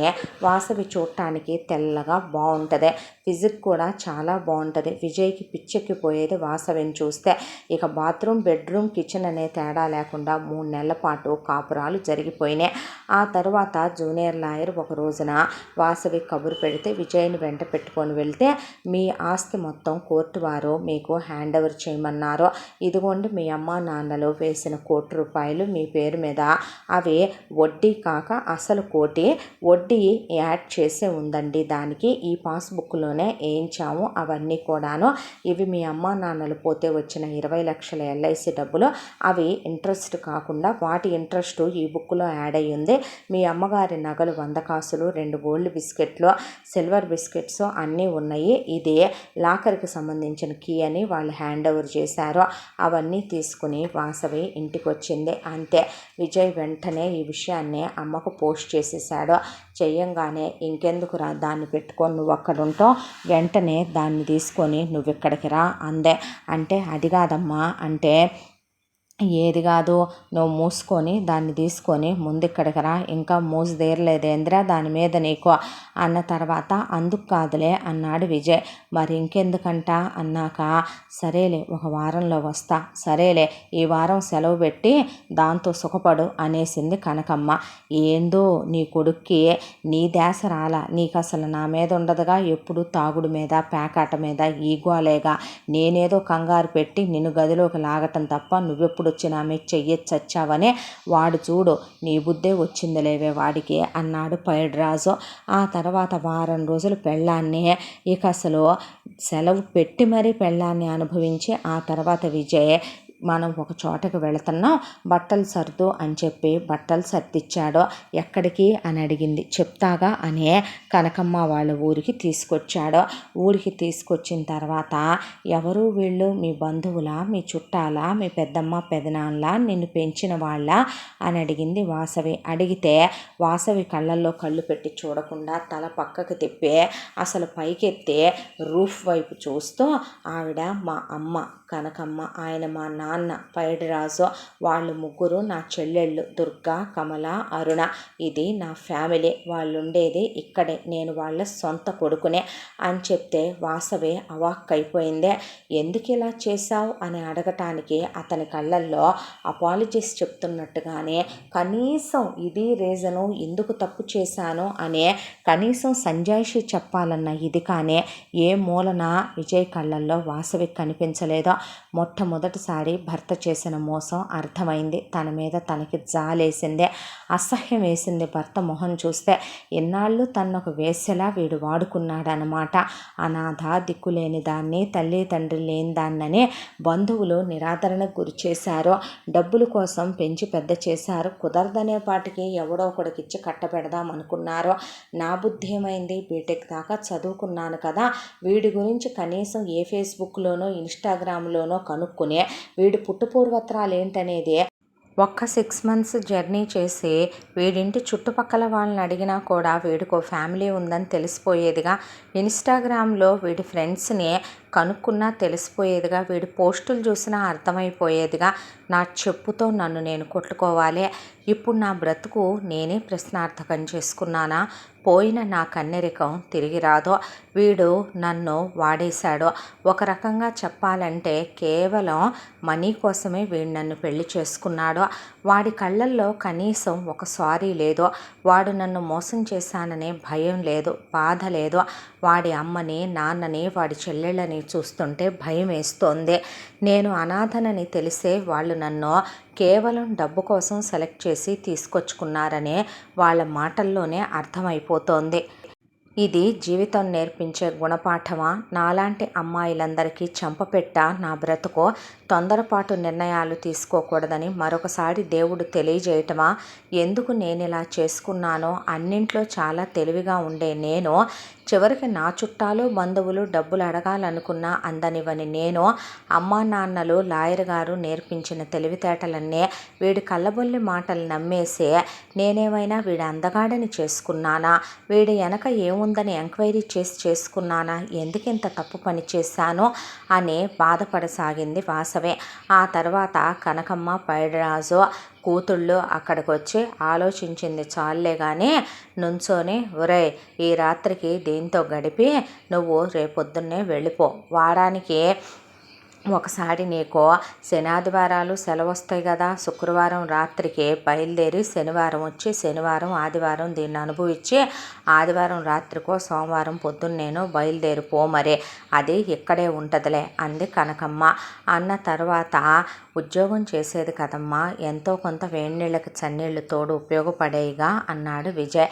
ఆ మాటకి దేనికి రా ఉద్యోగాలు చేయటం, ఉద్యోగాలు చేసిన దగ్గర నుంచి ఇది బయట ప్రపంచంలోకి వెళ్ళుద్దే, దీనికి తెలివితేటలు వస్తాయి, పక్కన ఇరుగమ్మ పొరుగమ్మ చెప్పే మాటలు మెదడులోకి ఎక్కితే ఆ తర్వాత దానికి మొగుడుగా నువ్వే నచ్చకపోవచ్చు, నువ్విచ్చే సుఖం చాలక వేరే మగాడు కావాలనిపించవచ్చు, అత్తమామలుగా మేము నచ్చకపోవచ్చు, ఆడపడుచుల మీద తిరగబడవచ్చు, పోలీస్ స్టేషన్లు కోర్టులకు ఎక్కొచ్చు, ఇవాళ ప్రతి ఒక్కళ్ళు టీవీలు మీడియాలు యూట్యూబ్లు అంటున్నారా అని చెప్పింది కనకమ్మ. దాంతో విజయ్ అమ్మ చెప్పినట్టుగానే ఆ రాత్రంతా వాసవితో తనివి తీరా వాసవిని మాట్లాడనివ్వకుండా హ్యాపీగా ఎంజాయ్ చేసి తెల్లాడేసరికి అమ్మా నాన్న మంచివాళ్లే, నువ్వు ఓవర్ చేయకుండా నోరు కంట్రోల్లో పెట్టుకొని ఉండు, మా చెల్లెళ్ళు మంచోళ్లే, నేను వీక్లీ వన్స్ వస్తాను అని చెప్పి వెళ్ళిపోయాడు. కనీసం అంతా దానిలో ఏం జరిగిందనే విషయం కూడా వాసవికి చెప్పలేదు. ఇక ఆ తర్వాత ఇంట్లో పాచి పనులు అప్పచెప్పేసింది కనకమ్మ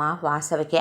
ఇరుగు పొరుగు వాళ్ళంతా కోళ్ళొచ్చిందా అని గోడల మీద నుంచి బయట గేట్ల మీద నుంచి తొంగి చూస్తుంటే అనేసి ఊరుకుంది కనకమ్మ. ఇరుగమ్మ పొరుగమ్మ, అమ్మ నీ పేరేంటి? వాసవి అండి. మీ అమ్మ నాన్న లేరండి, నీకు ఇలా 1 కోటి రూపాయలు డబ్బును 20 లక్షల LIC డబ్బు ఇలా బంగారం వెండి అప్పచెప్పారండి, అందుకేనా ఈ మాయదారిది, దీనికేముందని చేసుకున్నావమ్మా, దీని కొడుకేమైనా అందగాడా, అడుక్కు తినే ఎదవ్వాడు, నెత్తి మీద రూపాయి పెడితే పావలాకి చెల్లడు, ఒక అమ్మాయితో ప్రేమాయణం కూడా నడిపి కొన్నేళ్ల పాటు ఆ అమ్మాయి మీద పడి తిని బతికేసిన బతుకులు వెళ్ళాయి, నీ అత్త ఆడపిల్లకి ఆడపిల్లలందరికీ పడకలు మార్చుద్దే, నాగరాజు గాడని ఒకడు వచ్చి వెళ్తా ఉంటాడు ఇంటికి, జాగ్రత్తగా ఉండమ్మా, ఆడి కళ్ళల్లో పడబాకు, మీ మామ తాగుబోతాడు, వాడు పేకాటలు ఆడతాడు, మీ అత్త అసలు మంచిది కాదు, నీ ఆడపడుసులు మంచోళ్ళు కాదు, నీ మొగుడు కూడా పెద్ద తేడా ఎదవా, వాడు ఆ తాన్లో గుడ్డేనమ్మా, జాగ్రత్త అని చెప్పారు ఇరుగు పొరుగు వాళ్ళు. వాసవికి మెల్లమెల్లగా ఒక అవగాహన రావటం మొదలైంది వీళ్ళ ఫ్యామిలీ మీద. కనకమ్మ ఇంట్లో ఉన్న వాళ్ళందరి బట్టలు ఉతుకు, అలాగే అట్లు దోము, ఇల్లు ఒడుగు, తడిగుడ్లు పెట్టు, బాత్రూములు కడుగు అనే మొదలుపెట్టింది. ఇలా ఒక వారం రోజులు ఉన్నాక విజయ్ ఒకసారి వచ్చి మళ్ళీ 2 రోజులు ఉండి వెళ్ళిపోయాడు. ఇక వాసవికి విజయ్ తాకితే ఇదివరకు ప్రేమ కనిపించేది, అనురాగం కనిపించేది, భార్య భర్తల బంధం కనిపించేదే, నిజంగానే ఇప్పుడు ఒళ్ళప్ప చెప్పేసి ఊరుకుంటుంది.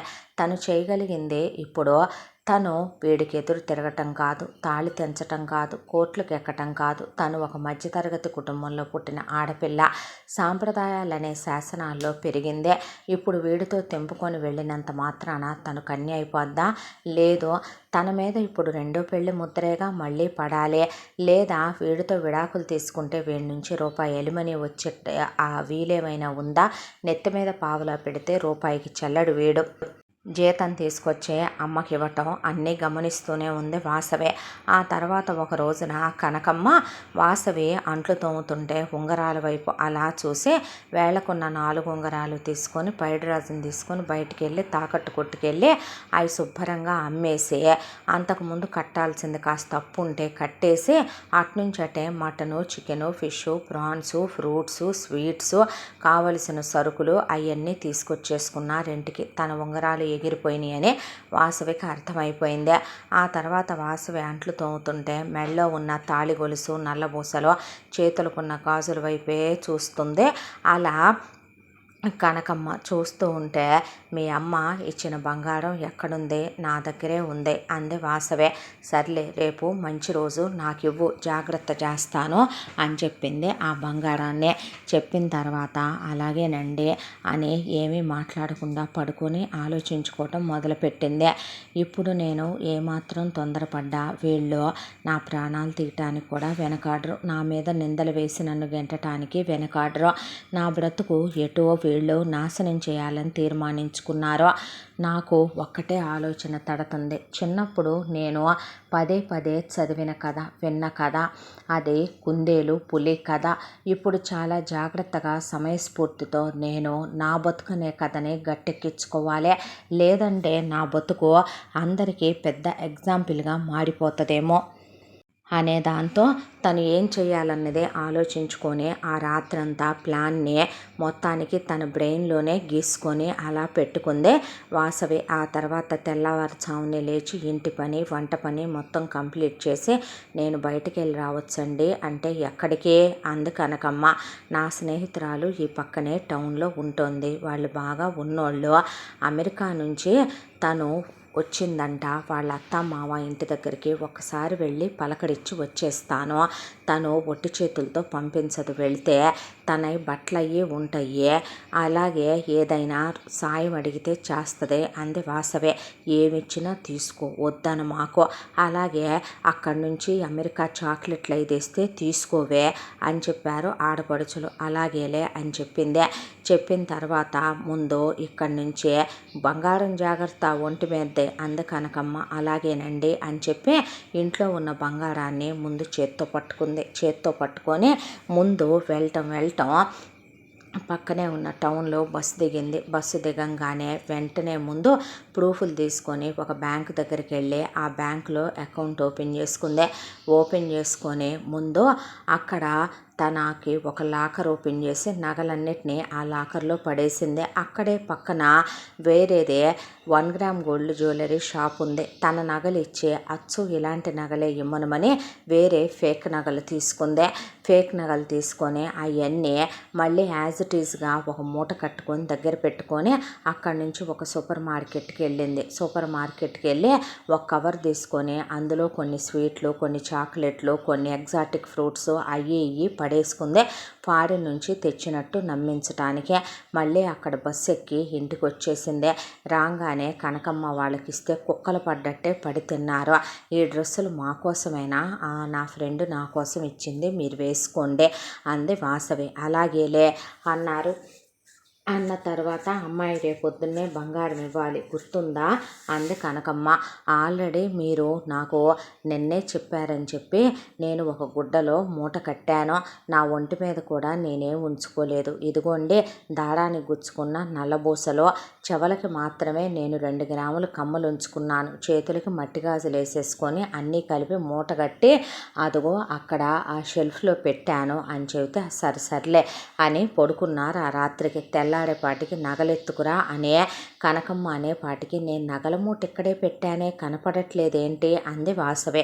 నిజానికి వాసవి పిచ్చి నగల మూట పెట్టింది అక్కడ. అయితే నీ దినం బెట్ట, నువ్వు నాశనంగానో, నువ్వు గొడ్డు ముద్దానివి గానో, నీ పీనిగెల్లా, నా కొడుకు నీ మీద పడి ఏడిసి వాడు మొలతాడు తెగ, వాడు ముండ మొయ్య ముదరష్టపు దానా, ఈ కొంపలో నాకు బీరువా లేదని తెలిసి కూడా అలా అలమరలో ఎలా పెట్టావే పందికొక్కులుంటే అనే వాసవిని పడేసి కముకు దెబ్బలు చితక్కొట్టేసింది కనకమ్మ.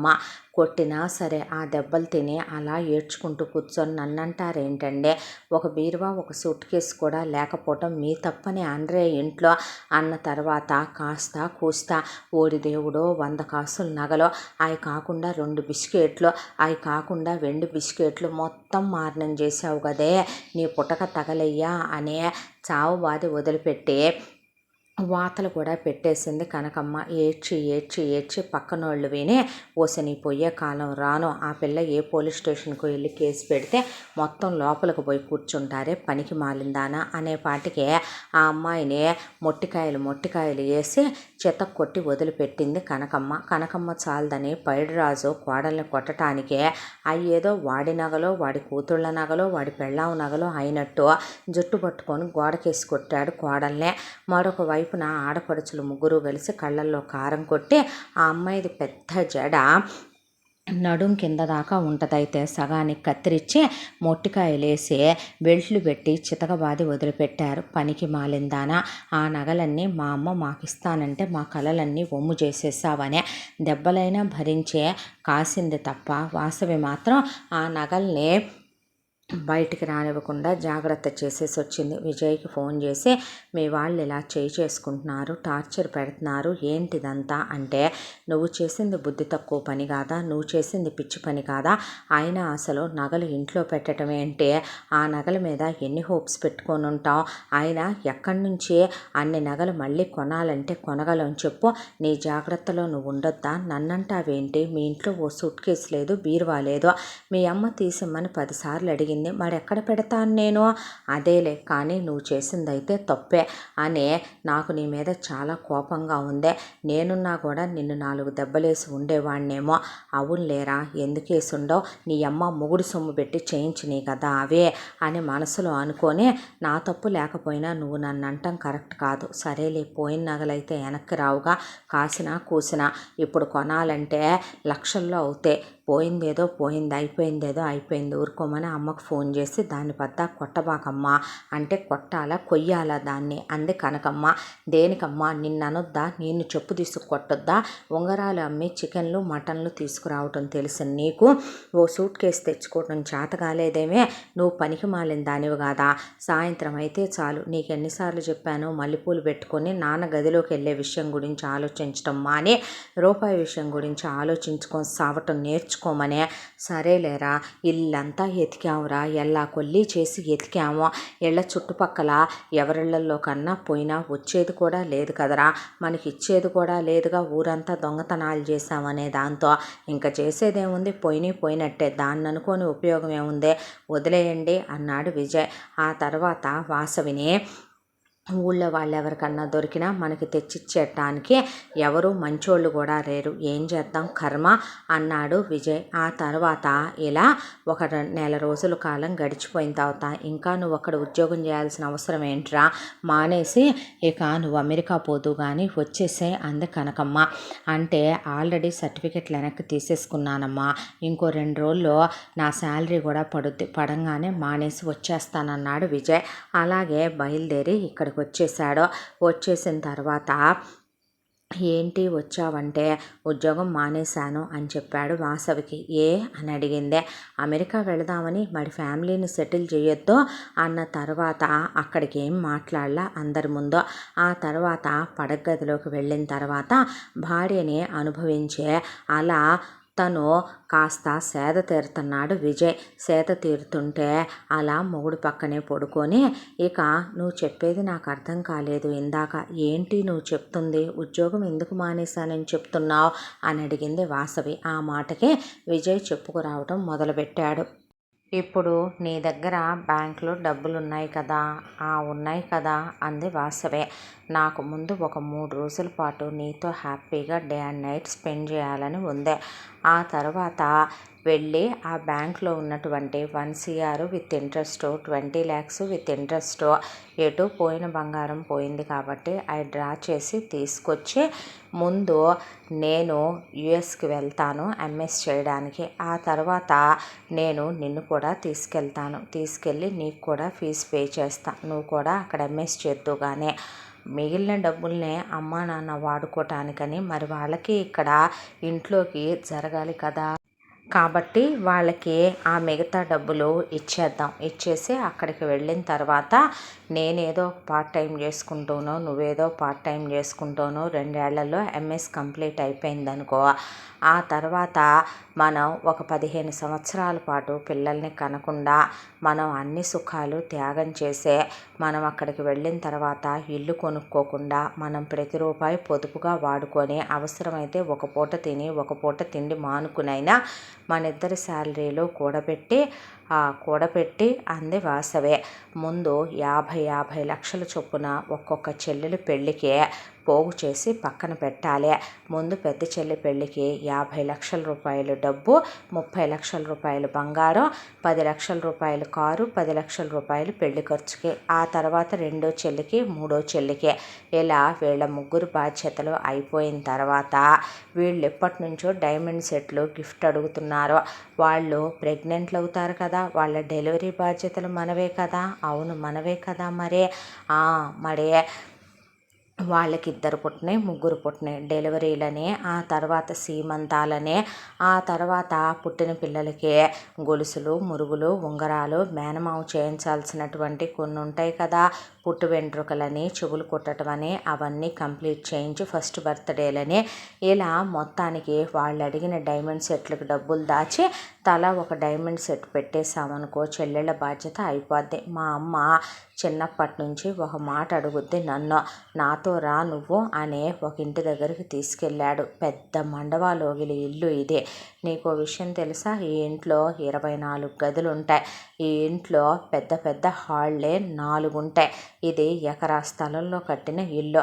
మా అమ్మ తన పేరు మీదుగా కనకమ్మ నిలయమని ఇలాంటి ఇల్లు కట్టించి ఇమ్మనమని అడిగింది. ఈ ఇల్లు కట్టించడం అంటే డబ్బులు ఎంత అవుతాయో తెలుసా నీకు? లోపల అమ్మ చలువరాళ్ళు అంటే మార్బుల్స్, గ్రనైట్స్ పరిపించమని, బాత్ టబ్బులు కట్టించమని, ప్యాలెస్ లెవెల్లో కట్టించమని, ఇల్లంతా సెంట్రలైజ్ చేసి చేయించమని అడిగింది. దానికి తోడు ఇంటి ముందు 2 కార్లు అమ్మకొకటి, నాన్నకొకటి విత్ డ్రైవర్లతో ఉండాలని, అమ్మకు 2 కేజీలు గోల్డ్ చేయించమని అమ్మ కోరిక. ఆ తర్వాత అమ్మ పేరు మీద ఒక 2 కోట్లు డబ్బేయమంది. నాన్న పుట్టి బుద్ధెరిగి జన్మనిచ్చాక నిన్నేమీ అడగలేదు.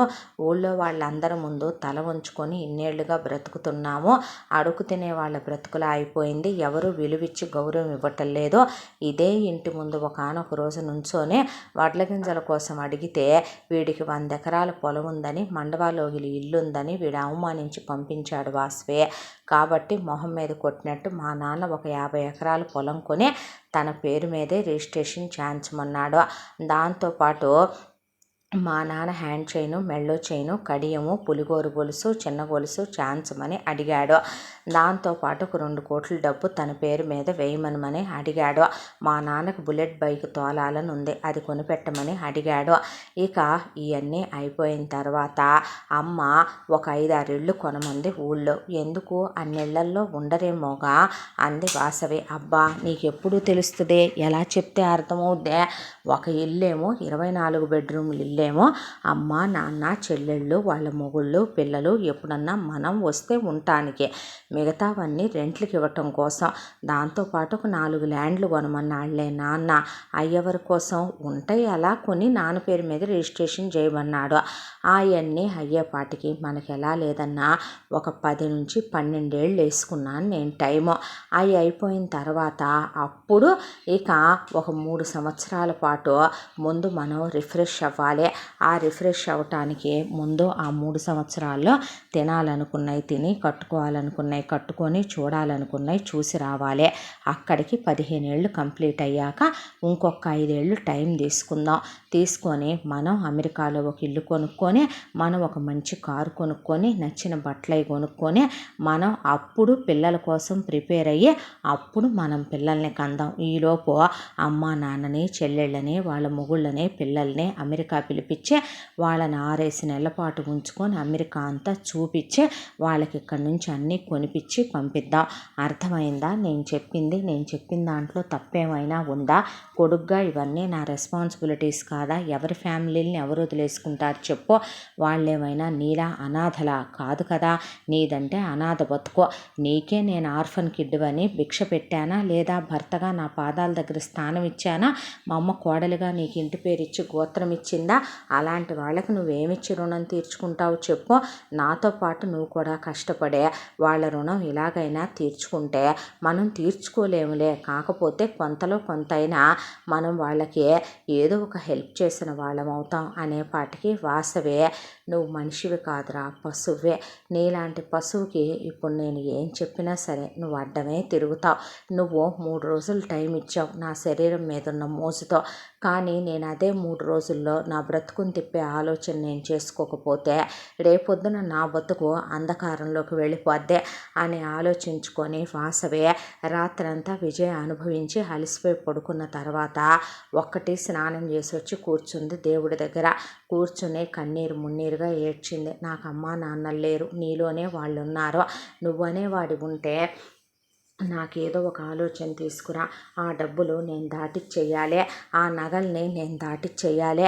లేదంటే కనుక ఇప్పుడు చాలా ప్రమాదాలు జరిగిపోతాయి. వీడ చెల్లెళ్ళు మంచివాళ్ళైతే వీడు నిజంగా వాళ్ళకి సాయం చేసి పెళ్లి చేస్తానన్నా నేను కాదన్నా. వదిన వయసులో పెద్దదని కూడా చూసుకోకుండా నా ముఖం మీద ఉమ్మేసి చెప్పకూడదు కానీ చాలా దారుణంగా కొడుతున్నారు, నరకాలు పెడుతున్నారు, బూతుమాటలు తిడుతున్నారు. వీడి తండ్రి కోడలనయ్యుండి వాడికి 3 కూతుళ్ళుండి కూడా అసభ్యకరమైన మాటలు మాట్లాడుతున్నాడు. వీడమ్మ వాతలు పెట్టి నరకాలు పెట్టి చిత్రహింసలు పెడుతుంది. వీడు నేనేదో కేవలం పడక సుఖానికి మాత్రమే ఉపయోగపడే అంగట్లో బొమ్మనైనట్టు నన్ను వాడేస్తున్నాడు. తండ్రి ఇప్పుడు నేను తెంచుకొని వెళ్ళిపోలేను, అలా అని ఉండి మొత్తం జుట్టు వీళ్ళకిచ్చి కూర్చోలేను. ఏం చెయ్యాలో నువ్వే ఒక దారి చూపించయ్యా అని ఏడ్చింది వాసవే.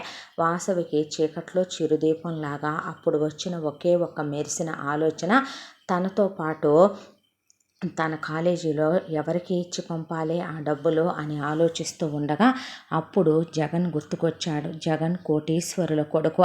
జగన్కి తన డబ్బుల మీద ఎలాంటి ఎక్స్పెక్టేషను ఉండదు. అసలు తమలాంటి వాళ్ళు చదివే కాలేజీకి రావాల్సిన అబ్బాయి కాదు. జగన్కి యాక్సిడెంట్ అవ్వటం వల్ల వాళ్ళమ్మ వేరే ఊరు పంపించి కొడుకునే ఒక్కగానొక్క కొడుకునే నేను చదివించలేను అనటం వల్ల తమ కాలేజీకి పంపారు. బిఎండబ్ల్యూలో ఆడీల్లో అప్పుడే రేంజ్ రోవర్ కారుల్లో వచ్చేవాడు కాలేజీకి. కాలేజీలో వాళ్ళందరూ ముక్కు మీద వేలేసుకొని జగన్ కోసం చాలామంది అమ్మాయిలు ట్రై చేసి పడేద్దామని చూసిన జగన్కి మహిమ ఒక్కటే నచ్చింది. మహిమకి నాన్నగారు లేరు. మహిమ వాళ్ళ అమ్మగారు శారద చాలా మంచి ఆవిడ. ఆవిడ భర్త లేకపోయినా బిడ్డని నా అనేవాళ్ళు చుట్టాలు బంధువులు రూపాయి సహాయం చెయ్యకపోయినా కూడా మొహం తిప్పి చూడకపోయినా కష్టపడి 4 మిషన్లు పెట్టుకొని కూతుర్ని మెరిట్ మీద చదివించుకుంటూ గౌరవంగా సెల్ఫ్ రెస్పెక్ట్తో బతికే కుటుంబం. ఇక మహిమ జగన్ అప్పుడే ఒకళ్ళకొకళ్ళు ప్రపోజ్ చేసుకున్న మహిమ వెంటనే ఓకే చేయలేదు. ఆ తర్వాత జగన్నే ఓకే చేసింది. జగన్ మహిమ వాళ్ళ ఇంట్లో చెప్పి వాళ్ళింట్లో కూడా చెప్పి ఒప్పించాడు.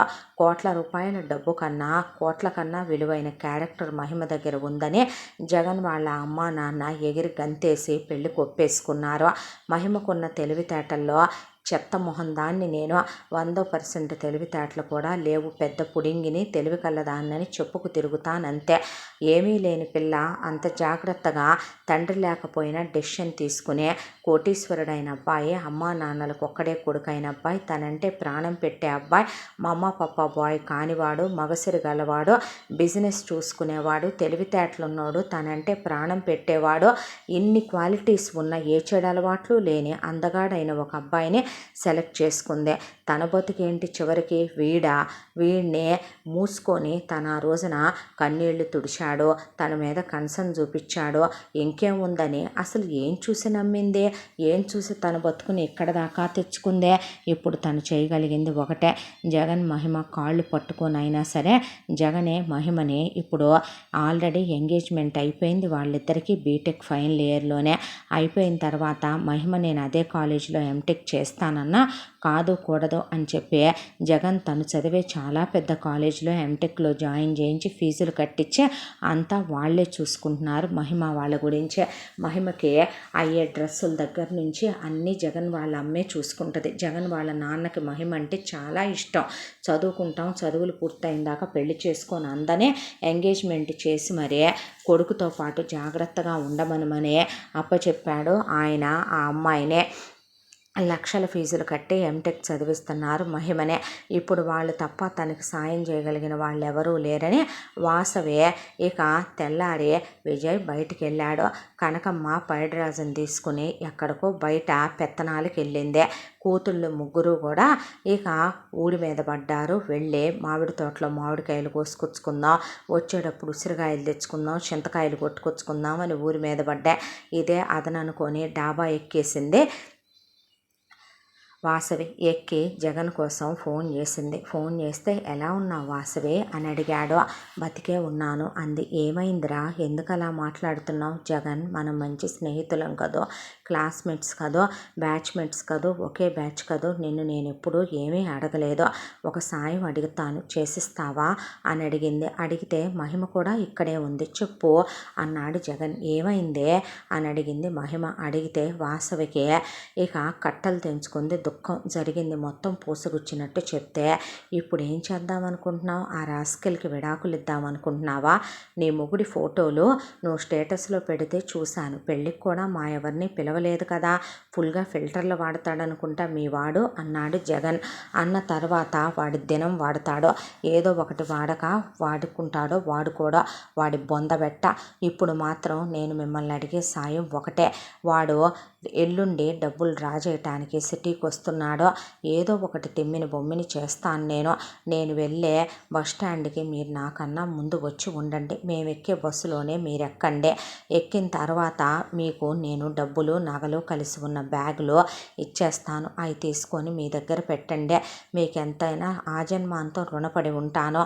ఏమీ లేదు, ఆ డబ్బులు వీడికిచ్చి అమెరికా పంపించిన తర్వాత తీరా 4 డబ్బులు సంపాదించాక రేపు నేను పనికి రాకపోతే, రేపు నేను కరెక్ట్ కాదనిపిస్తే, వీడికి నేను విడాకులు ఇచ్చినా వీడిని నేను చేయగలిగింది ఏమీ లేదు. పోయిన నా శీలం రాదు సరిగదా, నేను చేజార్చుకున్న నా తల్లిదండ్రులు నాకు ఇచ్చిన డబ్బు అనే ధైర్యం కూడా లేకుండా పోద్ది నాకు.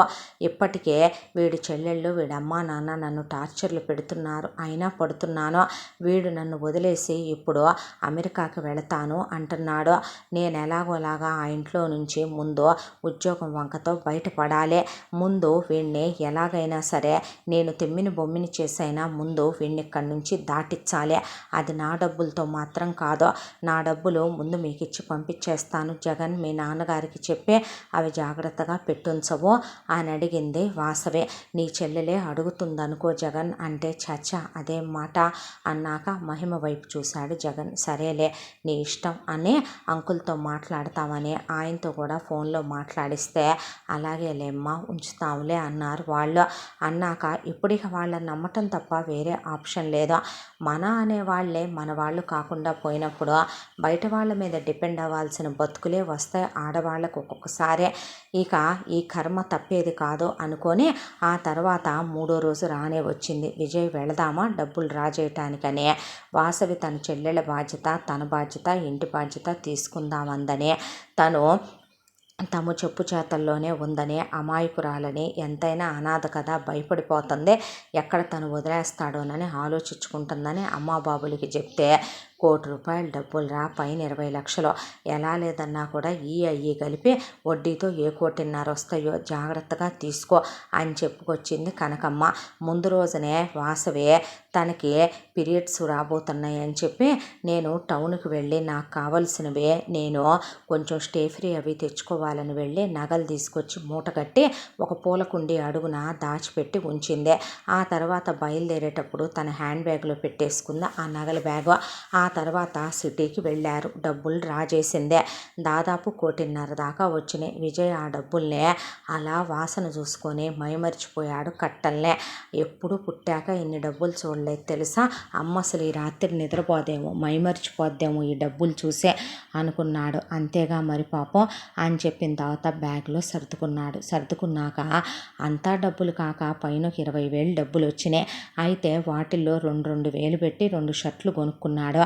అది కొనివ్వటమే, ఆ తర్వాత నేను కొనుక్కుంది లేదు. ఎవరా అదే అనేసరికి శైలు మాటను మింగేసి ఎవరూ లేదు అమ్మా అనేశాడు. ఆ తర్వాత ఇక హోటల్కి వెళ్ళి మండీ బిర్యానీ కుక్క తిన్నట్టే తిన్నాడు, ఐస్ క్రీములు తిన్నాడు, ఎప్పుడూ తినని కేకులు అవన్నీ తిన్నాడు, సినిమాకి వెళ్ళాడు. ఆ తర్వాత లైఫ్లో ఎంజాయ్ చేయాలనుకున్నాయి మనుషులు చేయలేననుకున్నాయి అన్నీ చేయటం మొదలు పెడతారేమో. ఇలాంటప్పుడు రూపాయి కనపడితేనే షూస్ కొనుక్కున్నాడు, కూలింగ్ గ్లాసులు కొనుక్కున్నాడు, చెప్పాడు. అమ్మకి నాన్నకి చెల్లెళ్ళకి అక్కడికి వెళ్ళి డబ్బులు ఇస్తాలే కొనుక్కుంటారని చెప్పాడు. ఆ తర్వాత ఇక పెద్ద సూపర్ మార్కెట్కి తీసుకెళ్ళాడు. ఎప్పటి నుంచో తినాలనే కోరిక, శైలు ఉన్నప్పుడు తింటమే తప్ప శైలు లైఫ్లోంచి వెళ్ళిపోయాక మళ్ళీ తిన్నదే లేదు. రసమలై టిన్నులు, రసగుల్లా టిన్నులు, గులాబ్ జామ్ టిన్నులు, వాటితో పాటు ఎగ్జాటిక్ ఫ్రూట్స్, స్వీట్స్, తనకు నచ్చినవన్నీ మోమోసుల దగ్గర నుంచి అవి ఇవి అని ఒక 10,000 పైన షాపింగ్ చేశాడు. వీడికి తిండి కంట్రోల్ ఉండదని వాసవికి అప్పుడు అర్థమైంది. ఈలోపు వాసవి ఇప్పుడే వస్తాను, కొంచెం తలనొప్పిగా ఉంది, ట్యాబ్లెట్ తెచ్చుకుంటానని మెడికల్ షాప్కి వెళ్ళి నిద్ర మాత్రలు ఒక షీట్ కొని అక్కడే రోడ్డు మీద మెత్తగా రాయి పెట్టి దంచేసి ఒక పొట్లం కట్టి రెడీగా పెట్టుకుంది ఆ నిద్ర మాత్రల పౌడర్నే. అయితే బస్సులో కూర్చుంటే అంతకుముందే ఆల్రెడీ మహిమ స్కార్ఫ్ కట్టుకొని, జగన్ ఆల్రెడీ కూలింగ్ గ్లాసులు పెట్టేసుకొని, అతను ఒక స్కార్ఫ్ లాంటిది కట్టుకొని క్యాప్ పెట్టుకొని బస్సులో కూర్చున్నారు. ఇద్దరు టికెట్ తీసుకుని మెల్లగా థమ్సప్ చూపించింది వాసవి. వాళ్ళు థమ్సప్ చూపించే కింద నుంచి పైకి చూశారు విజయ్ వైపు. ఈలోపు విజయ్ ఇది ఎలా ఓపెన్ చేస్తారో చూడు, ఇంతవరకు తినలేదా అంది వాసవి. లేదే, పుట్టి బుద్ధెరిగాక ఇంత కాస్ట్లీ ఫుడ్లు ఎప్పుడు తిన్నాననే. అంటే అన్నీ ఒక్కసారే తినకూడదు, ఎక్స్పైరీ డేట్లు చూసుకో, ఎందుకు అలా తింటున్నావు పిచ్చి పట్టినట్టు, నాకేమీ కాదు, నాది ఐరన్ బాడీ అనే. చివరికి అందులో ఉన్న పాకం కూడా వదలకుండా తాగేసి నువ్వు తిను అని వాసవికి కూడా కుక్కేశాడు. కరెక్ట్గా ఎవరో చూడొచ్చు నీలాగే ఉన్నారని అటు తిప్పి నిద్ర మాత్రలు పొడి కలిపేసింది వాసవే. ఆ స్వీట్లో పడిపోయి ఆ పౌడర్ చేదు కూడా తెలియకుండా తినేశాడు విజయ్. తిన్న తర్వాత నిద్ర వచ్చి గుర్రు పెట్టి నిద్రపోవటం మొదలు పెడితే ఊపి ఊపి ఊపి ఊపి చూసింది వాసవే. ఎంత ఊపినా సరే విజయ్ నిద్ర లేవలేదు.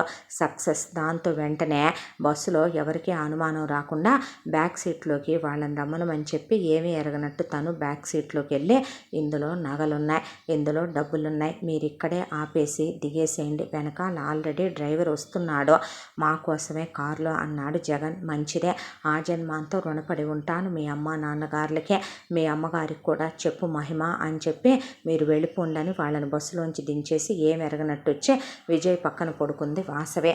ఆ తర్వాత విజయ్ స్పృహలోకి వచ్చాడు. స్పృహలోకి వచ్చిన తర్వాత డబ్బులు బ్యాగ్ ఏదే అని వాసవిని లేపితే నిద్ర లేచే నాకేం తెలుసు, నన్ను అడుగుతావు, నీ దగ్గరేగా ఉంది అన్న తర్వాత ఏది అనే అప్పటికే జనాలందరూ దిగిపోయి డ్రైవరు సెకండ్ ట్రిప్కు రెడీ అవుతున్నాడు. రెడీ అవుతుంటే డ్రైవర్ గారు ఇంకేముంది మా డబ్బులు పోయినాయండోయ్ అని చెప్తే అందరూ దిగిపోయారు. అయినా అంత ఒళ్ళు మర్చిపోయి అలా నిద్రపోయారయ్యా అనేసరికి ఇక పోలీస్ స్టేషన్కి వెళ్దామంటే వద్దని వాసవి అన్న తీసుకెళ్తే అలా పోలీస్ స్టేషన్కి వెళ్ళిన తర్వాత అక్కడ పోలీసులు ఆ డబ్బులు మీయే అని గ్యారంటీ ఏంటి, అన్ని నగలు ఎక్కడే అంటే ఎదవ జీవితం అనుకొని ఆ తర్వాత బస్ స్టాండ్కి తిరిగి వచ్చి వాసవిని పట్టుకొని బోరుమని ఏడిశాడు. ఏదో మీ నాన్న కష్టార్జితం మెమ్మ కష్టార్జితం అయినట్టు ఎంత ఏడుస్తున్నావురా నువ్వు నన్ను పొడిచిన వెన్నుపోటు, నువ్వు వేసిన నాటకాలు డ్రామాలు, నువ్వు నన్ను శారీరకంగా మానసికంగా కూడా కుంగదీసేశారు నువ్వు నీ ఫ్యామిలీ, ఇంకా మీకు మాట్లాడే అర్హత ఉందారా అసలు అనుకుంది వాసవి. ఆ తర్వాత ఇప్పుడు అత్తయ్యకి ఏమని సమాధానం చెప్తావు, కొద్దిగా కూడా ఆలోచించకుండా ఆ తిండి వెకిల్గా తినకూడదు అని చెప్పాను, అంత నిద్రపోయావు, నాకు వద్దు అంటుంటే నాకు కుక్కేసావు, ఇప్పుడు అవి మా అమ్మ నాన్న నా కోసమని ప్రాణం పెట్టించిన డబ్బులని వాసవే అలా మొసలి కన్నీళ్లు కార్చిందే. పోయిన మీ అమ్మ నాన్నల గురించి నువ్వు అంత ఆలోచిస్తున్నావు, బంగారం ఎటు నువ్వు బాగొట్టావు, ఇప్పుడు ఈ డబ్బుల మీద మా అమ్మ ఎంతో ఆశ పెట్టుకుందే, ఈ డబ్బులు కూడా నేను పోగొట్టేశానని తెలిస్తే మా అమ్మ నా రక్తం దాగేసి నన్ను నరికేసుద్దో ఏం పాడు అనే భయపడుతూ బావురుమని ఏడిస్తే ఏం బతుకురా నీదే, అమ్మకు దడుస్తావు, అబ్బకు దడుస్తావు, చెల్లెళ్ళకి దడుస్తావు, ఎదవ కుక్క బతుకుతూ అనుకుంది. ఆ తర్వాత ఇంటికి వెళ్ళేసరికి డబ్బులే అనే అచ్చు కుక్కల్లాగా అనిపించారు వాసవికి. విజయ్ మీద పడిపోయారు అందరూ. పడిపోయాక లేవు తేలా అన్నాడు. 2 రోజులు ఆగిస్తామన్నారా, అప్పుడే ఇంకా మన ఊరు దాకా చేరలేదన్నారా అని అడిగేపాటికి జరిగింది చెప్పుకొచ్చాడు. అంతే. కనకమ్మలో నుంచి కనకదుర్గమ్మ నిద్రలేసి విజయ్ని ఎగ్గిరి కాలుతో తంతే వచ్చి కింద పడ్డాడు. వాసవికి బాధని పెంచినా ఏం మాట్లాడలేకపోయిందే. కొడుకును పడేసి రోకల బండ ఫ్లవర్ వాజులో ఆ పక్కనే ఉన్నటువంటి టేపాయి ఏవి దొరికితే ఈ చీపిరి కట్టలతో సహా పిచ్చ కొట్టుడు కొట్టిందే. కొట్టి నీతి మాలిన ఎదవ, నీతి జాతి లేని ఎదవ, ఇప్పుడు నువ్వు పంది తిన్నట్టు తింటాం అంత అవసరమా? 1.5 కోటి మాటల, నీ బతుకంతా కష్టపడ్డా నువ్వు సంపాదించగలవంట్రా పోరంబొకల పనికి మాలిన ఎదవ అనే కుక్కను కొట్టినట్టు కొడితే, అమ్మ నేనేం చేయనే అన్న తర్వాత, దరిద్రుడా ఇంకా ఆ డబ్బులు ఎలా వస్తాయి అని వాసవిని, అసలు ఇదంతా ఏంటండి నన్ను అంటారు? మీ అబ్బాయికి తినొద్దని చెప్పానో లేదో అడగండి, నా నోట్లో కూడా కుక్కాడో. అయినా నేనేమైనా మిమ్మల్ని చూడొద్దన్నానా? ఆడపడుచుల భవిష్యత్తు కోసం, మీకోసం, మీ అబ్బాయి అమెరికా వెళ్ళటం కోసం నేను కూడా వెళ్ళి చదివి ఉద్యోగం చేసి పంపటం కోసమేగా డబ్బులు తెచ్చిందే. ఇష్టం లేని దాన్ని అయితే బంగారం తెచ్చి ఇంట్లో పెడతానా? ఇష్టం లేని దాన్ని అయితే డ్రా చేసి డబ్బులు మీ అబ్బాయిల్లో పెట్టుకున్నాడు బ్యాగు. అడగండి ఒకసారి, బస్సులో డ్రైవర్ నేను, చుట్టుపక్కల జనాలను అడుగుదాం పదండి అంది వాసవే. ఇంకేం అడుగుతాను నేను, నీ ధనంజయ్య దరిద్రుడా ఎంత పని చేశావురా అని జుట్టు పట్టుకొని పడేసి మళ్ళీ బాది పారేశారు అమ్మా నాన్నలో. చెల్లెళ్ళు కూడా కొట్టారు విజయ్నే.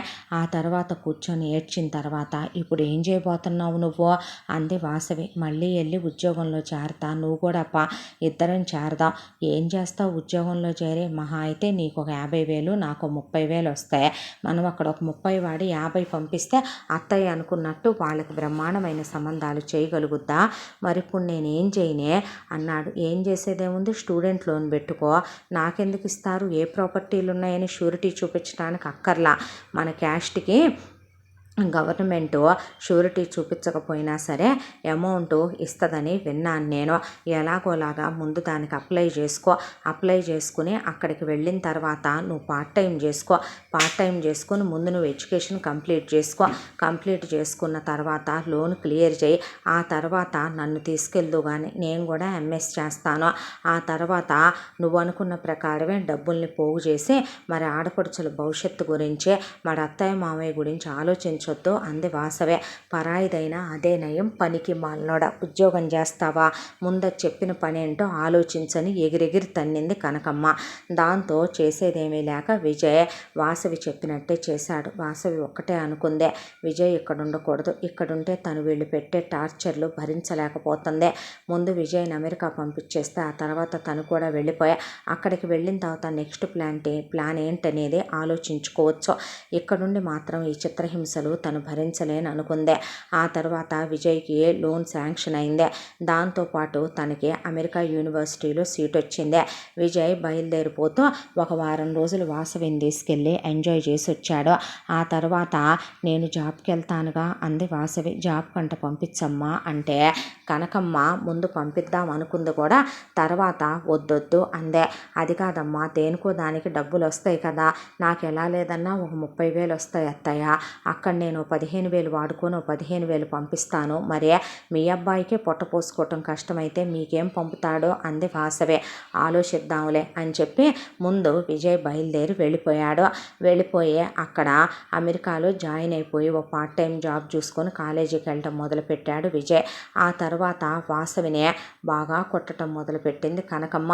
ఇప్పుడు నా కొడుకు అమెరికా వెళ్ళాడు, రేపు కోట్లు సంపాదిస్తాడు, నిన్నెందుకు నేను కోడలుగా ఉండివ్వాలి?